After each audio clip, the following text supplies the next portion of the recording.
ವಿಶೇಷವಾಗಿ ಅಂಬೇಡ್ಕರ್ ಬಗ್ಗೆ ಬಹಳ ಅಧ್ಯಯನಗಳು ವಿಶ್ವವಿದ್ಯಾಲಯದ ಮಟ್ಟಗಳಲ್ಲಿ ಎಲ್ಲವೂ ಕೂಡ ನಡೆದು ಬರುತ್ತು.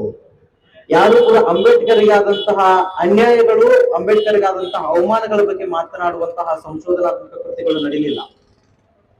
ಕಾರಣ ಡಾಕ್ಟರ್ ಬಾಬಾ ಸಾಹೇಬ್ ಅಂಬೇಡ್ಕರ್ ಅವರು ಜಗತ್ತಿನ ಬಹಳ ಬಹುತೇಕವಾದಂತಹ ವಿಶ್ವವಿದ್ಯಾಲಯಗಳಲ್ಲಿ ಓದಿದ್ರು ಕೂಡ, ಅಂಬೇಡ್ಕರ್ ಬಹಳ ದೊಡ್ಡ ಎತ್ತರ ಮಟ್ಟಕ್ಕೆ ಹೋದ್ರು ಕೂಡ ಅವರನ್ನ ನಮ್ಮ ದೇಶದ ಜನ ಮತ್ತೆ ನೋಡಿದೆ ಮಹರ್ ಜಾತಿಯಲ್ಲಿ ಹೊರತು ಆತ ಒಬ್ಬ ಜ್ಞಾನಿ ಅಂತಲ್ಲ. ಎಂತ ದೊಡ್ಡ ಪ್ರಖರ ಜ್ಞಾನಿ ಅಂತಂದ್ರೆ ಜಗತ್ತಿನ ಸುಮಾರು 7-8 ವಿಶ್ವವಿದ್ಯಾಲಯಗಳಲ್ಲಿ ಓದಿ ಬಂತವರು, ಜಗತ್ತಿನ 32 ಡಿಗ್ರಿಗಳನ್ನ ಅಲ್ಪಾವಧಿಯ 16 ವರ್ಷಗಳಲ್ಲಿ ಪಡೆದುಕೊಂಡಂತವರು, ಜಗತ್ತಿನ 75 ರಾಷ್ಟ್ರದ ಧರ್ಮ ಗ್ರಂಥಗಳನ್ನು ಓದಿದವರು, ಜಗತ್ತಿನ ಬಹುತೇಕ ದೇಶದ ಸಂವಿಧಾನಗಳನ್ನ ಎರವಲು ಪಡ್ಕೊಂಡು ಆ ದೇಶದ ಎಲ್ಲ ಸಂವಿಧಾನಗಳನ್ನ ಕರಗತ ಮಾಡಿಕೊಂಡು ಬಂದಂತವರು, ಬೌದ್ಧ ಧರ್ಮವನ್ನ ಮೊದಲು ಮಾಡಿಕೊಂಡು ಹಿಂದೂ ಧರ್ಮದ ಇಡೀ ಎಲ್ಲ ಪುರಾಣ ಪುಣ್ಯ ಕಥೆಗಳನ್ನು ಅರ್ಥೈಸಿಕೊಂಡು ಅದರೊಳಗಿರುವಂತಹ ತಪ್ಪುಗಳನ್ನು ಹುಡುಕಿ ಈ ಸಮಾಜಕ್ಕೆ ತಿಳಿಸಿಕೊಟ್ಟಂತಹ ಡಾಕ್ಟರ್ ಬಾಬಾ ಸಾಹೇಬ್ ಅಂಬೇಡ್ಕರ್ ಕರ್ನಾಟಕ ಭಾರತ ಮೊದಲು ಮಾಡಿಕೊಂಡು ಅವರನ್ನ ಕಂಡಿರುವಂತಹ ಜಾತಿಯ ನಿಂದನೆಗಳು ಈ 4 ಮಾತುಗಳು. ಹಾಗಾಗಿ ಇಷ್ಟೆಲ್ಲಾ ಕಾರ್ಯಕ್ರಮಗಳನ್ನು ಕೂಡ ಡಾಕ್ಟರ್ ಬಾಬಾ ಸಾಹೇಬ್ ಅಂಬೇಡ್ಕರ್ ಮಾಡಿದ್ರೆ, ಹೋದ ವರ್ಷ ಮಾತನಾಡ್ಬೇಕಂತಾನೆ ಬಂದ್ರು ಕೂಡ ಸಮಯದ ಅಭಾವ ಇತ್ತು. ಈ ವರ್ಷ ನನಗೆ ಅಂತಾನೆ 1 ಗಂಟೆ ಮೀಸಲಿಟ್ಟಾರ ಅನ್ನೋದನ್ನ ಕೇಳಿ ಬಹಳ ಸಂತೋಷದಲ್ಲಿ ನಾನು ಮಾತಾಡ್ತೇನೆ. ಬಹಳ ಲಕ್ಷ ಕೊಟ್ಟು ಕೇಳ್ರಿ, ಲಿಸನ್ ಇಟ್ ಕೇರ್ಫುಲಿ. ಅಂಬೇಡ್ಕರ್ ಬಗ್ಗೆ ನೀವು ಕಲಿತಂತಹ ಬಹಳಷ್ಟು ವಿಚಾರಗಳು ಬೇರೆ, ಆದ್ರೆ ಅಂಬೇಡ್ಕರ್ ಜೊತೆಗೆ ಹೆಂಡತಿಯನ್ನು ಹೇಗೆ ಪ್ರೀತಿ ಮಾಡ್ಬೇಕು ಅನ್ನೋದನ್ನ ಕಲಿಬೇಕಾಗಿದೆ ಇವತ್ತು ದಲಿತ ಸಮಾಜದ ಯುವಕರು. ಅಂಬೇಡ್ಕರ್ ಹೆಂಡತಿನ ಪ್ರೀತಿ ಮಾಡುವ ರೀತಿನೇ ಬೇರೆ, ಅವರ ದಾಂಪತ್ಯದ ಜೀವನನೇ ಬೇರೆ. ಭಾರತ ಭಾಗ್ಯ ವಿಧಾತ ಅನ್ನುವಂತಹ ಒಂದು ಪುಸ್ತಕದ ಕೊನೆಯ ಅವಧಿಯಲ್ಲಿ ಬರೀತಾರೆ, ಅಂಬೇಡ್ಕರ್ ಮತ್ತು ರಮಾಬಾಯಿಯಲ್ಲಿರುವಂತಹ ದಾಂಪತ್ಯದ ಜೀವನ ಹೇಗಿತ್ತು. ನಿಮಗೆ ಗೊತ್ತಿರಬಹುದು, ಇವತ್ತಿಗೆ ಅಂಬೇಡ್ಕರ್ ಆಗಿ ಉಳಿದಿದ್ದಾರಂದ್ರೆ, ಅಂಬೇಡ್ಕರ್ ನಮ್ಮ 4 ಮಕ್ಕಳಿಗೆ ತಂದೆಯಾಗದೆ ಇಡೀ ಭಾರತದ ಎಲ್ಲ ಮಕ್ಕಳಿಗೆ ತಂದೆಯಾಗಿ ನಿಂತಿದ್ದಾರಂತಂದ್ರೆ ಅದಕ್ಕೆ ಕಾರಣ ರಮಾಬಾಯಿ. ಮದುವೆ ಮಾಡಿಕೊಂಡಂತಹ ಸಂದರ್ಭದಲ್ಲಿ ಬಾಲ್ಯ ವಿವಾಹ ಮದುವೆ ಮಾಡಿಕೊಂಡಂತಹ ಡಾಕ್ಟರ್ ಬಾಬಾ ಸಾಹೇಬ್ ಅಂಬೇಡ್ಕರ್ ಹೆಂಡತಿ ಜೊತೆಯಲ್ಲಿ ಸಂಸಾರವನ್ನು ನಡೆಸುವಂತಹ ಸಮಯದಲ್ಲಿ ಆ ಹೆಣ್ಮಗಳು ಒಂದೇ ಒಂದು ಮಾತು, ಹುಟ್ಟಿದ 4 ಮಕ್ಕಳಿಗೆ ಅನ್ನ ಹಾಕಪ್ಪ, ಆಮೇಲೆ ಜಗತ್ತಿನ ಚಿಂತೆ ಮಾಡು ಅಂತ ತಿಳ್ಕೊಂಡು ಅಂಬೇಡ್ಕರ್ ಎದೆಗೆ ತಾಕುವಂತೆ ಒಂದು ಮಾತು ಮಾತಾಡಿದ್ರು ಅಂತಂದ್ರೆ ಇವತ್ತಿಗೆ ನೀವ್ ಯಾರು ಇಳ್ಕೊಂತಿರ್ಲಿಲ್ಲ, ನಾನು ಇಲ್ಲಿ ಬಂದು ಮಾತಾಡ್ತಿರ್ಲಿಲ್ಲ. ನೀನ್ ಏನಾದ್ರೂ ಮಾಡು, ನನ್ನ ಮಕ್ಕಳಿಗೆ ಹೆಣ್ಣದ ಮೇಲೆ ಮಣ್ಣು ಬಿದ್ರು ಪರವಾಗಿಲ್ಲ, ಆದ್ರೆ ಎಲ್ಲರ ಮನೆ ಒಳಗೆ ಸೂರಾಗುವಂತಹ ಕೆಲಸವನ್ನ ನೀನು ಮಾಡು ಅಂತ ತಿಳ್ಕೊಂಡು ತನ್ನ ಗಂಡನಿಗೆ ಧೈರ್ಯದ ಬೆನ್ನೆಲುಬಾಗಿ ನಿಂತಹ ರಮಾಬಾಯಿ ಇದ್ರು ಅಂತ ತಿಳ್ಕೊಂಡು ಡಾಕ್ಟರ್ ಬಾಬಾ ಸಾಹೇಬ್ ಅಂಬೇಡ್ಕರ್ ಬಹಳ ದೊಡ್ಡವರನ್ನು ಕೂಡ ನಾವು ತಲೆಯಲ್ಲಿ ಇಟ್ಕೊಳ್ಬೇಕು. ಅಂತಹ ಮಹಾನ್ ಕೆಲಸವನ್ನ ಡಾಕ್ಟರ್ ಬಾಬಾ ಸಾಹೇಬ್ ಅಂಬೇಡ್ಕರ್ ಮಾಡುವಂತಹ ಹಂತದೊಳಗಡೆ ನಿಮ್ಗೆ ಗೊತ್ತಿರ್ಬೋದು, ಈ ಜಗತ್ತಿನಲ್ಲಿ ಅಣ್ಣ ತಮ್ಮಗ ಸಾಲಿ ಕಲ್ಸ್ಯಾನ, ತಮ್ಮ ಅನ್ನಕ್ಕೆ ಸಾಲಿ ಕಲ್ಸ್ಯಾನೆ, ಅಪ್ಪ ಮಕ್ಕಳಿಗೆ ಸಾಲಿ ಕಲ್ಸ್ಯಾನ, ಗಂಡ ಹೆಂಡತಿಗೆ ಸಾಲಿ ಕಲ್ಸ್ಯಾನೆ, ಗುರು ಶಿಷ್ಯನಿಗೆ ಸಾಲಿ ಕಲ್ಸ್ಯಾನ. ಆದ್ರೆ ಮತ್ತೊಬ್ಬರ ಹೊಲದಾಗ ಕಸ ಗೂಡಿ ಮಾಡಿ, ಮತ್ತೊಬ್ಬರ ಹೊಲದಾಗ ದುಡಿದು, ಮತ್ತೊಬ್ಬರಿಗೆ ಎಲ್ಲಾ ಕಷ್ಟ ಕಾರ್ಪಣ್ಯಗಳನ್ನು ಉಂಡು, ತಾನು ಹರಕಲ್ ಸೀರೆ ಉಟ್ಕೊಂಡು ವಿದೇಶದಲ್ಲಿ ಗಂಡನನ್ನ ಅತ್ಯಂತ ಉನ್ನತ ಶಿಕ್ಷಣವನ್ನ ಕೊಟ್ಟಂತಹ ಏಕೈಕ ಹೆಣ್ಣುಮಗಳು ಭೂಮಿ ತಲೆ ಮೇಲಿದ್ರೆ ರಮಾಬಾಯಿ ಅನ್ನೋದನ್ನು ಕೂಡ ನಾವೆಲ್ಲರೂ ಒಪ್ಕೊಳ್ಬೇಕು. ಅಂತಹ ಅಷ್ಟೆಲ್ಲ ಕೆಲಸವನ್ನು ಕೂಡ ಆ ತಾಯಿ ಮಾಡ್ತಾಳೆ. ಈ 4-5 ದಿನ ಬರ್ತಿದ್ರು, ಹೆಂಡತಿ ಜೊತೆ ಆನಂದವಾಗಿ ಇರ್ತಿದ್ರು. ಪುನಃ ಹೋಗುವಾಗ ಒಂದು ದಿನಾನು ಕೂಡ 4 ಮಕ್ಕಳು ಹುಟ್ಟಿದ್ರು ಕೂಡ ತೊಟ್ಟಲ್ದಾಗ ಹೆಸರು ಇಡಕ್ ಕೂಡ ಅಂಬೇಡ್ಕರ್ ಈ ದೇಶಕ್ಕೆ ಬರ್ಲಿಲ್ಲ. 4 ಮಕ್ಕಳು ಬಂದ್ರು ಕೂಡ ಮುದ್ದಾದ 4 ಮಾತುಗಳನ್ನ ಆಡ್ಬೇಕಂತ ತಿಳ್ಕೊಂಡು ಆನಂದದಿಂದ ಅವ್ರಿಗೆಲ್ಲ ಹಿಡಿದು ಮಾಯ ಮಾಡಕ್ಕೂ ಅಂಬೇಡ್ಕರ್ ಈ ದೇಶಕ್ಕೆ ಬರ್ಲಿಲ್ಲ. ವಿದೇಶದಲ್ಲಿ ಓದುವಂತಹ ಡಾಕ್ಟರ್ ಬಾಬಾ ಸಾಹೇಬ್ ಅಂಬೇಡ್ಕರ್ಗೆ ತನ್ನ ಮಕ್ಕಳು ಅಲ್ಲಿದಾವೆ, ಅವಕ್ಕೆ ಕಷ್ಟದ, ಅವಕ್ಕೆ ಹೊಟ್ಟಿಗೆ ಅನ್ನ ಇಲ್ಲ, ಅನ್ನ ತಪ್ಪ ಉಣ್ಸಕ್ಕ ಅಪ್ಪಿಲ್ಲ, ಅಪ್ಪನ ಮಮತೆ ಇವತ್ತು ಗೊತ್ತಿಲ್ಲ ಅಂತ ತಿಳ್ಕೊಂಡು ಅಪ್ಪನ ನೆನಪು ಬರಲಾದ ರೀತಿಯಲ್ಲಿ 4 ಮಕ್ಕಳನ್ನ ಆನಂದದಿಂದ ಬೆಳೆಸಿ ತಾಯಿಯಾಗಿ ತಂದೆಯಾಗಿ ಬಹುತೇಕ ಕುಟುಂಬದ ಎಲ್ಲ ಆಗಿ ಅಪ್ಪನ ನೆನಪು ಬರಲಾದ ರೀತಿಯಲ್ಲಿ ಅಪ್ಪನಿಗೆ ಗೌರವ ಕೊಡುವ ರೀತಿಯಲ್ಲಿ 4 ಮಕ್ಕಳನ್ನ ಆ ತಾಯಿ ಬೆಳೆಸಿದಳಲ್ಲ, ಆ ರಮಾಬಾಯಿ ಒಂದು ಜೋರಾಗಿ ತಪ್ಪಾಳೆ ಅಂತ ಹೇಳಿ. ಅಂತಹ ಆ ರಮಾಬಾಯಿ ಕೆಲಸ ಮಾಡುವಂತಹ ಸಂದರ್ಭದೊಳಗಡೆ ಎಂತೆಂತಹ ಕೆಲಸದ ಆ ಜೀವನದೊಳಗಡೆ ಆಕೆ ತಾಯಿ ಹೋಗ್ತಾಳೆ ಅಂತಂದ್ರೆ ನಿಮ್ಗೆ ಗೊತ್ತಿರಬಹುದು. ಆ ಹೆಣ್ಮಗಳು ಒಂದಿನ ಪೂನಾದ ಒಳಗಡೆ ಡಾಕ್ಟರ್ ಬಾಬಾ ಸಾಹೇಬ್ ಅಂಬೇಡ್ಕರ್ ಬರ್ತಾರೆ. ಪೂನಾದ ಒಳಗಡೆ ಆ ತಾಯಿ ಇದ್ದಾಗ ರಮಾಬಾಯಿ ಅವ್ರ ಹತ್ರ ಅಂಬೇಡ್ಕರ್ ಅವ್ರು ಬಂದಾಗ, ನನ್ನ ಗಂಡ ಇನ್ನು ವಿದೇಶದಿಂದ ಎಲ್ಲ ಓದ್ಕೊಂಡು ಮುಗಿಸ್ಕೊಂಡು ಈ ದೇಶಕ್ಕೆ ಬಂದಿದ್ದಾನ ಅನ್ನುವಂತಹ ಒಂದು ಸಂದರ್ಭ ಬಂದಾಗ ಆಕೆ ಒಂದು ಕನಸು, ಒಂದು ಹರಕೆ ಹೊತ್ತಿದಳಂತ ರಮಾಬಾಯಿ. ಆಕೆ ಗೊತ್ತಿಲ್ಲ, ಬುಡಕಟ್ಟು ಸಮಾಜದಲ್ಲಿ ಹುಟ್ಟಿದಂತ ಹೆಣ್ಮಗಳು, ಆ ತಾಯಿ ಗೊತ್ತಿಲ್ಲ. ಆಕೆ ಒಂದು ಕನಸು ಏನ್ ಕಂಡಿದ್ಳು ಅಂದ್ರೆ, ನನ್ನ ಗಂಡ ಅತ್ಯುನ್ನತವಾದಂತಹ ಶಿಕ್ಷಣವನ್ನು ಪಡ್ಕೊಂಡು ಭಾರತಕ್ಕೆ ಬಂದ ಸಮಯದಲ್ಲಿ ನನ್ನ ಗಂಡನನ್ನ ಪಂಡ್ರಾಪುರ ಕರ್ಕೊಂಡು ಹೋಗ್ತೀನಿ ಅಂತ ತಿಳ್ಕೊಂಡು ಹರಕೆ ಹೊತ್ತಿದ್ಳು ಅಂತ ಆಕೆ. ಆಯ್ತು, ಗಂಡ ಬಂದ್ಮೇಲೆ ಹೇಳಿದ್ರು, ಇಲ್ಲ ನಾನು ಹರಕೆ ಹೊತ್ತಿದ್ದೀನಿ, ನಡೀರಿ ಪಂಡ್ರಾಪುರಕ್ಕೆ ಹೋಗೋಣ ಹರಕೆ ತೀರ್ಸಕ್ ಅಂತ ಹೋದಾಗ ಡಾಕ್ಟರ್ ಅಂಬೇಡ್ಕರ್ ಬಹಳ ಸಿಟ್ಟು ಬರ್ತದೆ. ಸಾಹೇಬ್ ಹೇಳ್ತಾರೆ, ಅಲ್ಲ ಹುಚ್ಚಿ, ಇಟ್ಟೆಲ್ಲ ಭಾರತ ನಷ್ಟದೊಳಗೆ ಬಿದ್ದನು ಕೂಡ 200 ವರ್ಷಗಳ ಕಾಲ ಈ ದೇಶದ ಫ್ರೆಂಚರು, ಡಚ್ರು, ಪೋರ್ಚುಗೀಸರು ಮೊದಲಾಗಿ ಬ್ರಿಟಿಷರೆಲ್ಲರೂ ಕೂಡ ಈ ದೇಶವನ್ನು ಆಳುವಾಗ ಯಾವ ದೇವರು ಕೂಡ ನಿಮ್ ಬೆನ್ನೆಲ್ಲಿ ಬಂದು ಇತ್ತಿಲ್ಲ. ಇವತ್ತಿಗೂ ಕೂಡ ಆ ದೇವರನ್ನ ಉಳಿಸ್ತೀನಿ ಅಂತ ತಿಳ್ಕೊಂಡು ಹೊಂಟಿಯಲ್ಲ ತಂಗಿ, ಆ ದೇವರೊಳಗಿರುವಂತಹ ಕೈ ಒಳಗಿರುವಂತಹ ಶಸ್ತ್ರಗಳು ಈ ದೇಶವನ್ನು ಉಳಿಸಿಲ್ಲ. ನನ್ನ ಕೈಯಲ್ಲಿ ಹಿಡಿದಂತಹ ಪೆನ್ನಿನಿಂದ ಈ ದೇಶವನ್ನು ಉಳಿಸುವಂತಹ ಗಂಡ ನಿರ್ಮೂಲಿರುವಾಗ ಪಂಡ್ರಾಪುರದ ಚಿಂತೆ ಯಾಕೆ ಮಾಡ್ತೀನಿ ಅಂತ ಕೇಳ್ತಾಳಕ್ಕೆ.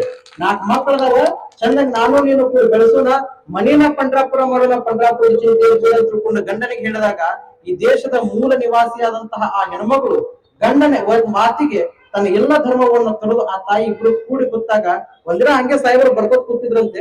ಬರ್ಕೋತ್ ಕೂತಂತ ಸಂದರ್ಭದಲ್ಲಿ ಕೇಳಿದ್ರಂತ, ಆ ಹೆಣ್ಮಗಳಿಗೆ ಕೇಳಿದ್ರಂತ, ರಮ್ಮು ಬಹಳ ಪ್ರೀತಿಯಿಂದ ಕರಿತಿದ್ರಂತ ಅವ್ರ ಹೆಂಡತಿನ. ನೀವೆಲ್ಲರ ಕರೆಯೋದು ಬೇರೆನೆ ಇರ್ತದೆ, ಆದ್ರೆ ಅವ್ರು ಕರೆಯುವಂತಹ ಒಂದು ರೀತಿ, ಹೆಂಡತಿನ ಹೆಂಗ್ ಪ್ರೀತಿ ಮಾಡ್ಬೇಕಂತೀವಿ. ಎಲ್ಲ ಯುವಕರೇ ಇದ್ರಿ ಅಂತ ಹೇಳಕತ್ತೀನಿ ನಾನು. ರಮ್ಮು ಅಂತಾನ ಸಾಹೇಬ್ರು ಕೇಳ್ತಾರೆ, ಯಾಕ್ರಿ ಅಂತ ಕೇಳಿದ್ರು. ನಿನಗೊಂದ್ ಸ್ವಲ್ಪ ಏನಾರ ಅಕ್ಷರ ಬರ್ಯಾಕ್ ಬರ್ತೈತಿ ಅಂತ ಕೇಳಿದ್ರಂತ. ಎಂದೂ ಕೂಡ ನಾಚಲಾರ್ದಂತ ಹೆಣ್ಮಗಳು ತಲೆಗೆ ಹಾಕಿ ತಲೆ ಮ್ಯಾಗಿನ ಶರಗ್ ನಾಟ್ ಮಾಡ್ಕೊಂಡು ನಾಚಿದ್ರಂತ ಸಾಹೇಬ್ರ ಮುಂದೆ. ಯಾಕೆ ನಾಚಕತ್ತೀಯರಮ್ಮ, ಮತ್ ಯಾಕೆ ನಿನಗೆ ಅಕ್ಷರ ಬರಂಗಿಲ್ಲ ಅಂತ ಕೇಳಿದಾಗ, ಅಲ್ರಿ ಎಂತ ವಿಶ್ವಜ್ಞಾನಿ ನನ್ನ ಗಂಡ ನನ್ನ ಮಗಳಾಗಿರ್ಬೇಕಾದ್ರೆ ನಾ ಯಾಕೆ 4 ಅಕ್ಷರ ಕಲಿಬೇಕು ಅಂತ ತಿಳ್ಕೊಂಡು ರಮಾಬಾಯಿ ಹೇಳಿದ್ರಂತ. ಅವಾಗ ಡಾಕ್ಟರ್ ಬಾಬಾ ಸಾಹೇಬ್ ಅಂಬೇಡ್ಕರ್ ಹೇಳಿದ್ರು, ನಿನ್ನಂತ ಹೆಣ್ಮಕ್ಳಿಗೆ ಶಾಲೆ ಕಲ್ಸಕ ನನ್ನ ವಿಶ್ವದ 16 ಯೂನಿವರ್ಸಿಟಿಗಳಲ್ಲಿ ಓದಿ 4-5 PhD ಪಡ್ಕೊಂಡು ಬಂದು 32 MA ಡಿಗ್ರಿಗಳನ್ನು ಪಡ್ಕೊಂಡು ಈ ದೇಶಕ್ಕೆ ಬಂದೀನಿ. ಯಾಕಂತಂದ್ರೆ ನಿನ್ನಂತ ಹೆಣ್ಣು ಮಕ್ಕಳಿಗೆ ಶಿಕ್ಷಣವನ್ನು ಕೊಡಿಸೋದಾಗಿ ಬಂದೀನಿ ಹೊರತು ನಾನ್ ಮತ್ತೊಂದಕ್ಕಲ್ಲ ಅಂತಂದಾಗ, ಹಂಗಾರ ನಾ ಕಲಿತೀನ್ರಿ, ನೀವು ಕಲಿಸ್ರಿ ಅಂತ ಹೇಳಿದ್ರಂತ. ಅಕ್ಷರವನ್ನ ತಿದ್ದಿ ಹಿಡ್ಕೊಂಡು ಗಂಡ ತನ್ನ ಹೆಂಡತಿಗೆ ಗುರುವಾಗಿ 4 ಅಕ್ಷರಗಳನ್ನ ತಿದ್ದಿದಾಗ ರಮಾಬಾಯಿ 4 ಅಕ್ಷರಗಳನ್ನು ಪಡಿತಾಳೆ. 4 ಅಕ್ಷರಗಳನ್ನ ಬರೆಯಾಕ ಕಲ್ತಂತಹ ಸಂದರ್ಭದೊಳಗಡೆ ಆ ತಾಯಿ ಎಷ್ಟರ ಮಟ್ಟಿಗೆ ಕಲಿತಳು ಅಂದ್ರೆ, ವಿದೇಶಕ್ಕೆ ನಮ್ಮ ದೇಶದ ಸಂವಿಧಾನಕ್ಕೆ ವಿದೇಶದ ಸಂವಿಧಾನವನ್ನು ಎರವಲು ಪಡ್ಕೊಳ್ಬೇಕು ನೆದರ್ಲ್ಯಾಂಡ್ಗೆ ಹೋದಾಗ ತನ್ನ ಮಗ ಸತ್ತಂತ ಸುದ್ದಿಯನ್ನು ಆಕೆ ಪತ್ರದ ಮುಖಾಂತರ ಬರೆದು ಕಳಿಸಿದಾಗ ಅಂಬೇಡ್ಕರ್ ದುಃಖ ಆಗ್ಲಿಲ್ಲ. ಅವಾಗ ಡಾಕ್ಟರ್ ಬಾಬಾ ಸಾಹೇಬ್ ಅಂಬೇಡ್ಕರ್ ಅಂತ ಹೇಳಿದ್ರು, ಮಗಳಾಗಿರುವಂತ ಹೆಂಡತಿ ಅನ್ಲಾರ್ದಂತಹ ಶಿಷ್ಯ ಅಂತ ತಿಳ್ಕೊಂಡು 4 ಅಕ್ಷರ ಕಲಿಸಿದ್ರೆ ಸಾವಿನ ಸುದ್ದಿನೂ ಕೂಡ ಅಕ್ಷರದಿಂದ ಬರೆದು ಕಲಿಸಾರಲ್ಲ. ಇಂಥ ಹೆಣ್ಮಕ್ಳು ಈ ಭಾರತ ದೇಶದಲ್ಲಿ ನಿಂತ್ರೆ ಈ ಭಾರತ ದೇಶ ಮತ್ತಷ್ಟು ಉಜ್ವಲಮಾನವಾಗಿ ಬೆಳೀತದೆ ಅನ್ನುವಂತಹ ಕನಸನ್ನು ಹೆಂಡತಿಯಿಂದ ಕಾಂತ ಡಾಕ್ಟರ್ ಬಾಬಾ ಸಾಹೇಬ್. ಇಂತ ಎಲ್ಲವನ್ನ ಮಾಡ್ತಾ ಹೋದಂತಹ ಸಂದರ್ಭದಲ್ಲಿ ಇವತ್ತಿಗೂ ಕೂಡ ನಮ್ಮ ದೇಶದಲ್ಲಿ ಡಾಕ್ಟರ್ ಬಾಬಾ ಸಾಹೇಬ್ ಅಂಬೇಡ್ಕರ್ ಒಂದು ಅಪವಾದದ ಮಾತನ್ನ ಏನ್ ಹೇಳ್ತಾರಂತಂದ್ರೆ, ಏನಂತಂದ್ರೆ ಅವ್ರು ಏನ್ ಹೇಳಿದ್ರು, ಬಹುಪತ್ನಿತ್ವವನ್ನು ವಿರೋಧ ಮಾಡಿದಂತಹ ಡಾಕ್ಟರ್ ಬಾಬಾ ಸಾಹೇಬ್ ಅಂಬೇಡ್ಕರ್ ಇಬ್ಬರು ಹೆಂಡತಿನ ಮದುವೆ ಆದ್ರಲ್ಲ. ಒಂದು ಶಾರದಾ ಕಬೀರ್ ಅವರನ್ನು ಮದುವೆ ಆಗ್ತಾರೆ. ಆದ್ರೆ ಗೊತ್ತಿರ್ಬೇಕು, ಶಾರದಾ ಕಬೀರನ್ನ ಮದುವೆ ಆಗುವಂತಹ ಸಂದರ್ಭದಲ್ಲಿ ಡಾಕ್ಟರ್ ಬಾಬಾ ಸಾಹೇಬ್ ಅಂಬೇಡ್ಕರ್ ಮೊದಲನೇ ಹೆಂಡತಿ ಸತ್ತ 12 ವರ್ಷ ಆಗಿತ್ತು. ಒಬ್ಬ ಮಗನ ಇದ್ದ ವಸಂತ ಅಂತ ಹೇಳಿ. ಹೆಂಗ ಸಾಧ್ಯ ಇತ್ತು? ಡಯಾಬಿಟಿಸ್ ಇತ್ತು, ಕಾಲೆಲ್ಲ ಉರಿತಿದ್ವು, ದೇಹದಲ್ಲಿ ಹೊಟ್ಟೆ ಬಂದಿತ್ತು, ಎಲ್ಲ ಬೊಜ್ಜು ಹೆಚ್ಚಾಗಿತ್ತು. ಅವ್ರಿಗೆ ಹೆಂಗ್ ಉಸಿರು ತಗೊಂಡ ತಳಗಿನ ಉಸಿರು ಮ್ಯಾಲ ಆಗ್ತಿತ್ತು, ಮೇಲಿನ ಉಸಿರು ಮ್ಯಾಲ ಆಗ್ತಿತ್ತು.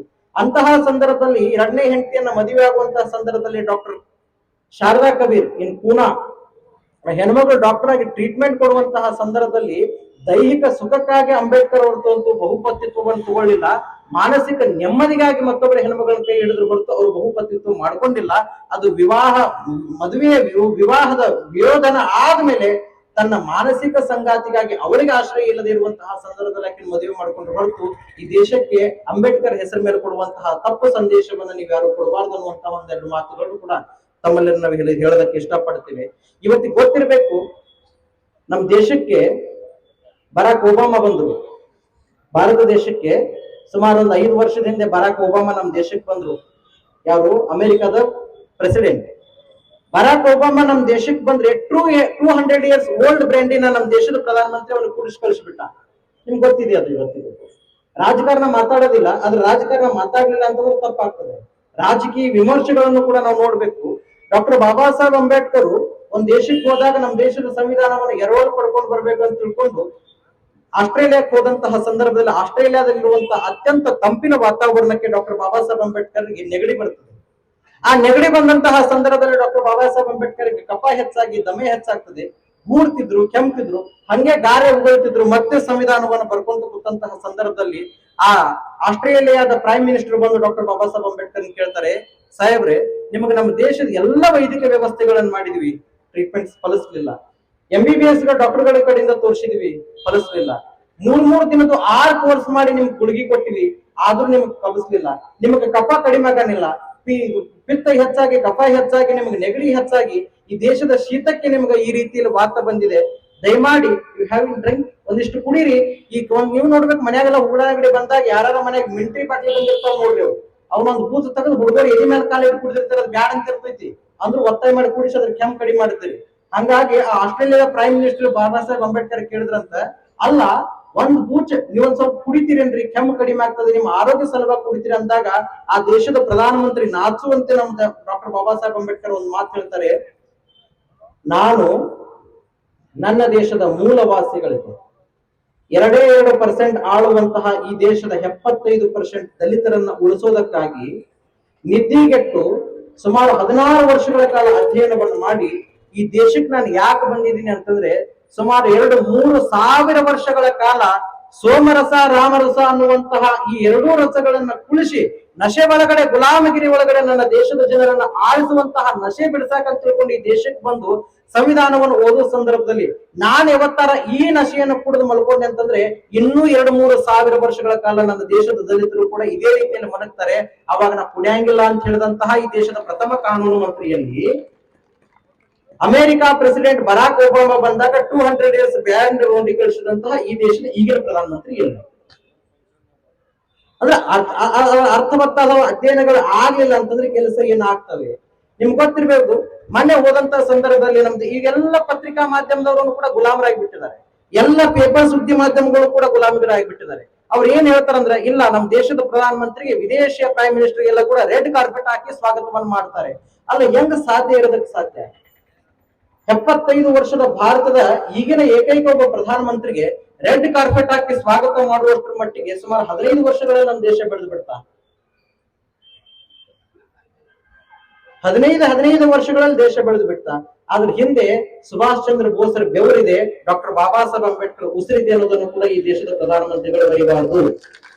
ಕಾರಣ ಏನು ಅಂತಂದ್ರೆ, ನಮ್ಮ ದೇಶದಲ್ಲಿರುವಂತಹ ಇಂಥ ಮಹಾನ್ ತ್ಯಾಗಿಗಳು ಅಲ್ಲಿ ಹೋಗಿ ಈ ದೇಶದ ನಿಸ್ವಾರ್ಥತೆಯನ್ನು ಉಳಿಸಿ ಬಂದಾರ ಅಂತ ತಿಳ್ಕೊಂಡು ಈಗಿನ ಈ ಪ್ರಧಾನಮಂತ್ರಿಗಳಿಗೆ ಫಲಾಶಿರ್ತಾ ಇದೆ. ಇವತ್ತೆಲ್ಲರೂ ಕೂಡ ಹೀಗೆ ಪ್ರಸ್ತುತವಾಗಿ ನೋಡ್ತಿರ್ಬೇಕು. ನೀವು ಹಿಂದೆ ಫ್ಯಾಮಿಲಿ ಬ್ಯಾಕ್ ಗ್ರೌಂಡ್ ಇಲ್ಲದೆ ಇರುವಂತಹ ಒಬ್ಬ ವ್ಯಕ್ತಿಗೆ ನಮ್ಮ ದೇಶದಲ್ಲಿ ಟಿಕೆಟ್ ಕೊಡ್ಲಿಲ್ಲ.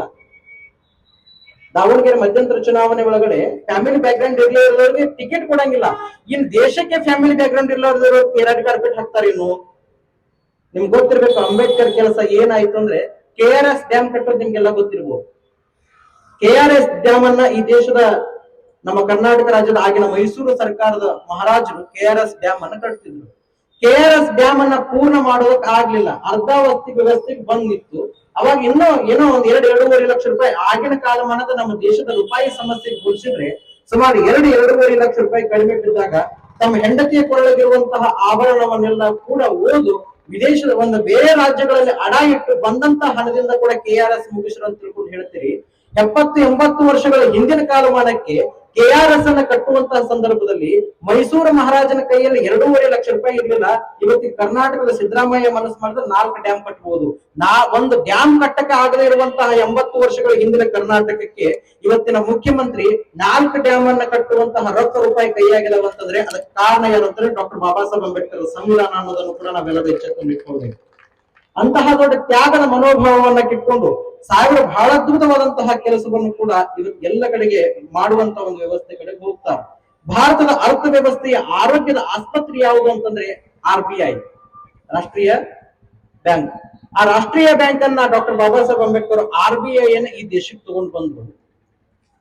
ಈ ದೇಶದಲ್ಲಿ ಏನೇನು ವ್ಯವಸ್ಥಿತವಾದಂತಹ ದೇಶ ಸುರಕ್ಷಿತವಾಗಿ ಈ ದೇಶದಲ್ಲಿ ನಡೀತಾ ಇದೆ ಅಂತಂದ್ರೆ, ಈ ದೇಶದ ಆಡಳಿತ ವ್ಯವಸ್ಥೆ ನಡೀತಾ ಇದೆ ಅಂದ್ರೆ, ಈ ದೇಶದ ಧಾರ್ಮಿಕ ವ್ಯವಸ್ಥೆ ನಡೀತಾ ಇದೆ ಅಂದ್ರೆ, ಈ ದೇಶದ ರಾಜಕೀಯ ವ್ಯವಸ್ಥೆಯ ಜೊತೆಯಲ್ಲಿ ಸಾಂಸ್ಕೃತಿಕ ವಲಯ ಮಟ್ಟದಲ್ಲಿ ಈ ದೇಶ ಅತ್ಯಂತ ಸಮೃದ್ಧಮಾನವಾಗಿ ನಿಂತಿದೆ ಅಂದ್ರೆ ಅದರ ಹಿಂದಿನ ಬಹಳ ದೊಡ್ಡ ಕನಸು ಯಾರಂದ್ರೆ ಡಾಕ್ಟರ್ ಬಾಬಾ ಸಾಹೇಬ್ ಅಂಬೇಡ್ಕರ್. ಇಷ್ಟೆಲ್ಲವನ್ನ ಮಾಡಿದಂತಹ ಡಾಕ್ಟರ್ ಬಾಬಾ ಸಾಹೇಬ್ ಅಂಬೇಡ್ಕರ್ ಭಾರತ ದೇಶಕ್ಕೆ ಅತ್ಯುನ್ನತವಾದಂತಹ ಸಂವಿಧಾನವನ್ನ ಒಳಗೊಂಡು ಕೊಡುವಂತಹ ಭಾರತದ ಅತ್ಯುನ್ನತವಾದಂತಹ ಪ್ರಶಸ್ತಿ ಯಾವುದು ಅಂತಂದ್ರೆ ಭಾರತ ರತ್ನ. ಈ ಭಾರತ ರತ್ನ ಅನ್ನುವಂತಹ ಪ್ರಶಸ್ತಿ ಕೊಡಬೇಕು ಅನ್ನುವಂತ ಕಾನ್ಸೆಪ್ಟ್ ಅನ್ನ ಈ ಭೂಮಿ ತಲೆ ಮೇಲೆ ಭಾರತೀಯರಿಗೆ ಕೊಟ್ಟಂತಹ ಡಾಕ್ಟರ್ ಬಾಬಾ ಸಾಹೇಬ್ ಅಂಬೇಡ್ಕರ್ ಸತ್ತ ಮೇಲೆ 50 ವರ್ಷದ ನಂತರದಲ್ಲಿ ಕೊಟ್ಟರು. ಯಾವ್ದನ್ನ? ಭಾರತ ರತ್ನ ಅನ್ನುವಂತಹ ಕಾನ್ಸೆಪ್ಟ್ ಕೊಟ್ಟಂತಹ ಡಾಕ್ಟರ್ ಬಾಬಾ ಸಾಹೇಬ್ ಅಂಬೇಡ್ಕರ್ಗೆ ಅವ್ರು ಹೋದ್ಮೇಲೆ, ಅವ್ರು ಈ ಇಹಲೋಕವನ್ನ ತ್ಯಜಿಸಿದ ಮೇಲೆ 50 ವರ್ಷ ಬೇಕಾಯ್ತು ನಮ್ಮ ದೇಶದ ಸರ್ಕಾರ ಅವರಿಗೆ ಭಾರತ ರತ್ನ ಕೊಡ್ಬೇಕಾದ್ರೆ. ಆದ್ರೆ ನಿಮ್ಗೆ ಗೊತ್ತಿರ್ಬೇಕು, ಈ ಕ್ರಿಕೆಟ್ ಆಡುವಂತ ಸಂದರ್ಭದಲ್ಲಿ ಬ್ಯಾಟ್ ಬೀಸಿ ಕ್ರಿಕೆಟ್ ದೇವರು ಅನ್ಸ್ಕೊಂಡನಲ್ಲ, ಯಾರು? ಸಚಿನ್ ತೆಂಡೂಲ್ಕರ್. ನಿಮ್ಗೆ ಗೊತ್ತಿರ್ಬೋದು, ಆವ ಭಾರತ ರತ್ನವನ್ನ ತಗೊಂಡು ವಿದಿನ್ 3-4 ದಿನದೊಳಗಡೆ ಈ ದೇಶಕ್ಕೆ ಒಂದು ಸುಳ್ಳು ಹೇಳ್ಯಾರ. ನಿಮ್ಗೆ ಗೊತ್ತೈತಿಲ್ಲ ಸುಳ್ಳು ಯಾವ್ದು ಅಂತೇಳಿ? ಭಾರತ ರತ್ನ ಸಿಕ್ಕಂತಹ 3 ದಿನದ ನಂತರದಲ್ಲಿ ಆ ಸಚಿನ್ ತೆಂಡೂಲ್ಕರ್ ನಮ್ಮ ದೇಶಕ್ಕೆ ಒಂದು ಸುಳ್ಳು ಹೇಳ್ದ. ಆ ಸುಳ್ಳನ್ನು ಪ್ರತಿದಿನ ಮ್ಯಾಲ್ ಕೂತವರಿಂದ ಹಿಡ್ಕೊಂಡು ತಳ ಕೂತವ್ರ ತನಕ ಎಲ್ಲರೂ ಆ ಸುಳ್ಳನ್ನು ನಂಬಿರಿ. ಯಾವ್ದು ಗೊತ್ತೇನು? Boost is secret of my energy. ಅವ ಏನ್ ಹೇಳ್ದ? Boost is secret of my energy. ಅವ ಗುಜರಾತ್ನಾಗ ಆಟ ಆಡುವಾಗ, ಓಡಾಡುವಾಗ ಅವ ಗುಜರಾತ್ ಗೋಧಿ ತಿಂದು ಬೆಳೆದಾನ. ಅವ ಆಟ ಆಡುವಂತ ಸಂದರ್ಭದಲ್ಲಿ ಅವ್ ಹುಟ್ಟಿದ ಕಾಲಕ್ಕ ಇನ್ನೂ ಭಾರತ ದೇಶಕ್ಕೆ ಬೂಸ್ಟ್ ಅನ್ನೋದು ಗೊತ್ತಿರ್ಲಿಲ್ಲ. Boost is secret of my energy ಅನ್ನುವಂತಹ ಕಂಪನಿನೂ ನಮ್ಮ ದೇಶಕ್ಕೆ ಇನ್ನೂ ಕೂಡ ಹರ್ಬಲ್ ಅವ್ರು ತಗೊಂಡ್ ಬಂದಿರಲಿಲ್ಲ. ಅಂತಹ ಸಂದರ್ಭದಲ್ಲಿ ದೇಶದ ಅನ್ನ ತಿಂದು, ಈ ದೇಶದ ಗೋಧಿ ತಿಂದು, ಈ ದೇಶದ ಜ್ವಾಳ ತಿಂದು, ಈ ದೇಶದ ಬೆಲ್ಲ ತಿಂದು, ಈ ದೇಶದ ನೀರು ಕುಡಿದು ಬೆಳೆದ ಕ್ರಿಕೆಟ್ ಆಡಿದಂತಹ ಸಚಿನ್ ತೆಂಡೂಲ್ಕರ್ ಭಾರತ ರತ್ನ ತಗೊಂಡ್ಮೇಲೆ ಈ ದೇಶದ ಭಾರತೀಯರೆಲ್ಲರಿಗೂ ಸುಳ್ಳು ಹೇಳ್ದ, Boost is secret of my energy. ವಿದೇಶಿಯ ಕಂಪನಿಗಳು ಕೊಡುವಂತಹ ಅಡ್ವರ್ಟೈಸ್ಮೆಂಟ್ ಬಡ್ತಿ ಹಣಕ್ಕಾಗಿ ಭಾರತ ಸರ್ಕಾರ ಸುಳ್ಳು ಹೇಳ್ತದಂದ್ರೆ ಭಾರತೀಯರು ಯಾರೂ ಸುಳ್ಳು ಹೇಳಬಾರದು ಅನ್ನುವಂತಹ ಮಹಾನ್ ಸಂದೇಶದ ಸಂವಿಧಾನದ ಆರ್ಟಿಕಲ್ ಕೊಟ್ಟಂತಹ ಸತ್ಯಮೇವೇ ಜನತೆ ಎನ್ನುವಂತಹ ಅತ್ಯಂತ ಸತ್ಯ ವ್ಯವಸ್ಥೆಯಲ್ಲಿರುವಂತಹ ಒಬ್ಬ ಪ್ರಬುದ್ಧ ರಾಜಕಾರಣಿ ಹೋದ್ಮೇಲೆ ಆತನಿಗೆ 50 ವರ್ಷದ ನಂತರದಲ್ಲಿ ಭಾರತ ರತ್ನ ಕೊಡ್ತಾರಂದ್ರೆ ನಮ್ಮ ದೇಶ ಎಷ್ಟು ಹೀನಾಯಾನ ವ್ಯವಸ್ಥೆಯಲ್ಲಿ ಇದೆ ಅನ್ನೋದನ್ನು ನೋಡ್ಬೇಕು. ಚಪ್ಪಾಳ ತಟ್ಟುವಂತಹ ವಿಚಾರ ಅಲ್ಲ, ಆದ್ರೆ ನಮ್ ದೇಶ ಹೆಂಗ್ ಮರೆತು ಬಿಡ್ತದೆ, ಒಬ್ಬೊಬ್ಬರನ್ನ ಹೆಂಗ್ ಹೋಗಿ ಬಿಡ್ತದೆ ನಮ್ಮ ಸಮಾಜ ಅನ್ನೋದನ್ನು ಕೂಡ ನಾವೆಲ್ಲರೂ ಕೂಡ ತಲೆಯೊಳಗೆ ಇಟ್ಕೊಳ್ಬೇಕಾಗ್ತದೆ ಅನ್ನುವಂತಹ ವ್ಯವಸ್ಥೆಗಳಿಗೆ ಹೋಗ್ಲಿ. ಭಾರತದೊಳಗಡೆ ಅವಾಗಿನ ಸಂದರ್ಭದೊಳಗಡೆ ವಿಕ್ಟೋರಿಯಾ ರಾಣಿ ನಮ್ಮ ದೇಶಕ್ಕೆ ಸ್ವತಂತ್ರವನ್ನ ಕೊಡುವಂತಹ ಸಂದರ್ಭದಲ್ಲಿ ಭಾರತದಲ್ಲಿ ಈ ನೋಟಿನ ವ್ಯವಸ್ಥೆ, ಹಣಕಾಸಿನ ವ್ಯವಹಾರ ಹೆಂಗಿರ್ಬೇಕಂದಾಗ ವಿದೇಶಿಯ ಹಣಕಾಸಿನ ವ್ಯವಹಾರ ಹೆಂಗಾಗ್ಬೇಕು ಅಂತಂದ್ರೆ ಬಂಗಾರದ ವಿಲೇವಾರಿಯ ಮೇಲೆ ಆಗ್ಬೇಕು. ನೀವು ನಿಮ್ ದೇಶದೊಳಗಡೆ ಹೆಂಗ್ ಬೇಕಾದಾಗ ಹಣಕಾಸಿನ ವ್ಯವಸ್ಥೆಯನ್ನು ನೋಡ್ಕೊಡ್ರಿ ಅಂದಾಗ ಈ ದೇಶದಲ್ಲಿ ರೂಪಾಯಿ ಸಮಸ್ಯೆ ಅನ್ನುವಂತಹ ಪುಸ್ತಕವನ್ನ ಬರೆದಂತಹ ಡಾಕ್ಟರ್ ಬಾಬಾ ಸಾಹೇಬ್ ಅಂಬೇಡ್ಕರ್ ಆ ರೂಪಾಯಿ ಸಮಸ್ಯೆ ಅನ್ನುವಂತಹ ಒಂದು ಪುಸ್ತಕವನ್ನ, ಪ್ರಬಂಧವನ್ನ ಈ ದೇಶದಲ್ಲಿ ಮಂಡಿಸಿ ಈ ದೇಶದಲ್ಲಿರುವಂತಹ ಆರ್ಥಿಕ ವ್ಯವಸ್ಥೆ ಭದ್ರ ಆಯಿತು ಅಂದ್ರೆ ಈ ದೇಶ ಜಾಗತಿಕ ಮಟ್ಟದಲ್ಲಿ ಭದ್ರ ಇರ್ತದೆ ಅನ್ನುವಂತಹ ಒಂದು ಭದ್ರ ಬುನಾದಿಯನ್ನ ಹಾಕಿದಂತಹ ಡಾಕ್ಟರ್ ಬಾಬಾ ಸಾಹೇಬ್ ಅಂಬೇಡ್ಕರ್ ಈ ದೇಶದಲ್ಲಿ ನೋಟ್ ಹೆಂಗಿರ್ಬೇಕು, ಕಾಯಿನ್ ಹೆಂಗಿರ್ಬೇಕು, ರೂಪಾಯಿಗಳು ಹೆಂಗಿರ್ಬೇಕು, ಆ ರೂಪಾಯಿ ಸಮಸ್ಯೆಗಳು ಹೆಂಗ್ ಪಾರಾಗಬೇಕು, ಯಾವ್ಯಾವ ನೋಟುಗಳನ್ನು ಹಾಕಬೇಕು ಅನ್ನುವಂತ ಹೇಳಿದಂತಹ ಡಾಕ್ಟರ್ ಬಾಬಾ ಸಾಹೇಬ್ ಅಂಬೇಡ್ಕರ್ ಫೋಟೋ 1 ರೂಪಾಯಿ ನೋಟ್ ಮೇಲೂ ಕೂಡ ಬರಲಿಲ್ಲ. ನಮ್ ದೇಶದಲ್ಲಿ ನೋಟ್ ಬದಲಾವಣೆ ಮಾಡಕತ್ತಾರೆ, ಆದ್ರೆ ನೋಟ್ ಬಗ್ಗೆ ಫೋಟೋ ಬದಲಾವಣೆ ಆಗ್ಲಿಲ್ಲ. ಆದ್ರೆ ಮತ್ತೊಬ್ಬರು ತಗಿರಿ ಅಂತಲ್ಲ, ಎಲ್ಲಾದ್ರೂ ಕೂಡ ಈ ಭಾರತದ ಆರ್ಥಿಕ ವ್ಯವಸ್ಥೆಗೆ ಭದ್ರ ಬುನಾದಿಯನ್ನು ಹಾಕಿದಂತ ಡಾಕ್ಟರ್ ಬಾಬಾ ಸಾಹೇಬ್ ಅಂಬೇಡ್ಕರ್ ಒಂದು ಕಾಯಿನ್ ಮೇಲೆ ಆದ್ರೂ ಕೂಡ ಅವ್ರು ಫೋಟೋ ಹಾಕ್ರಿ ಅನ್ನುವಂತ ಒಂದು ಕೃತಜ್ಞತಾ ಮನೋಭಾವವನ್ನು ನಮ್ಮ ದೇಶದ ಸರ್ಕಾರ ಇಟ್ಕೊಳ್ಬೇಕು ಅನ್ನುವಂತ ಹತ್ತು ಪ್ರದೇಶ ಇದೇ ಈ ಬೀದರ್ ನಾಡಿನಿಂದ ನಾವು ಮತ್ತೆ ಪ್ರತಿಪಾದನೆ ಪ್ರಚುರ ಪಡಿಸ್ತೀವಿ ಅನ್ನುವಂತ ಮಾತನ್ನು ಕೂಡ ನಾವು ಹೇಳ್ತೇವೆ. ಬೇಕಲ್ಲ, ಒಂದ್ ರೂಪಾಯಿ ಕಾಯಿನ್ ಮೇಲೆ ಇರ್ಲಿಲ್ಲ.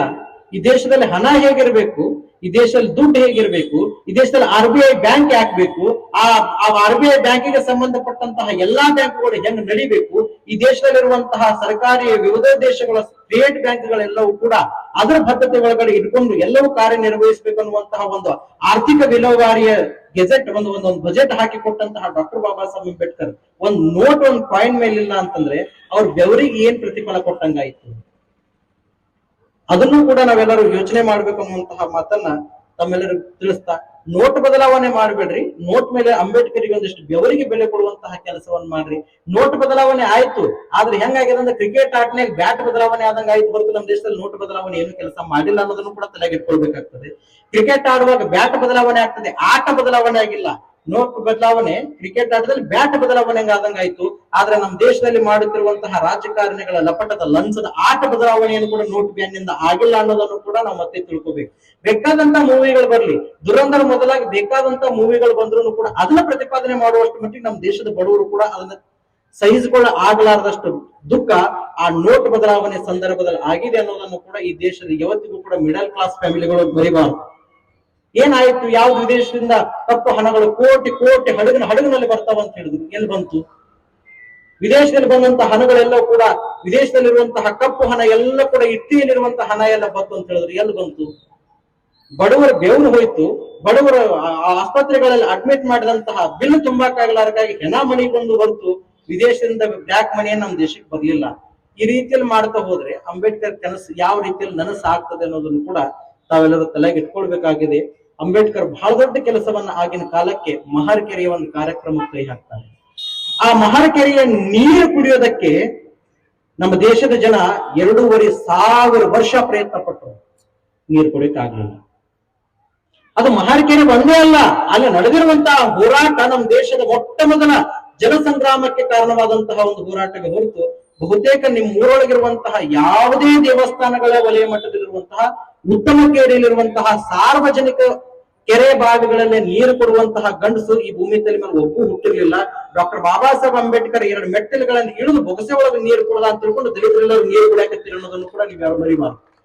ಆ ಕೆರೆಯ ನೀರು ಕುಡುವಂತಹ ಸಂದರ್ಭ ಅವತ್ತಿನ ಕಾಲಕ್ಕೆ ಡಾಕ್ಟರ್ ಬಾಬಾ ಸಾಹೇಬ್ ಅಂಬೇಡ್ಕರ್ ಬಹುಜನರಿರುವಂತಹ ಎಲ್ಲರನ್ನ ಸುಮಾರು ಈ ಭೀಮಾ ಕೋರೆಗಾಂವ್ ಅನ್ನುವಂತಹ ಯುದ್ಧವನ್ನ ಸುಮಾರು 500 ಜನ ಮಹರ್ ಸೈನಿಕರು 25,000 ಜನ ಪೇಶ್ವೆಗಳನ್ನ ಕೊಂದಂತಹ ಇಂಥ ಪರಾಕ್ರಮಿಗಳಿಂದ ಊರಿಗೆ ಒಂದೊಂದು ಬಾವಿ ತೆಗೆಸಬಹುದಾಗಿತ್ತು ಡಾಕ್ಟರ್ ಬಾಬಾ ಸಾಹೇಬ್ ಅಂಬೇಡ್ಕರ್ ಸಂಘಟನೆ ಮಾಡಿದ್ರೆ.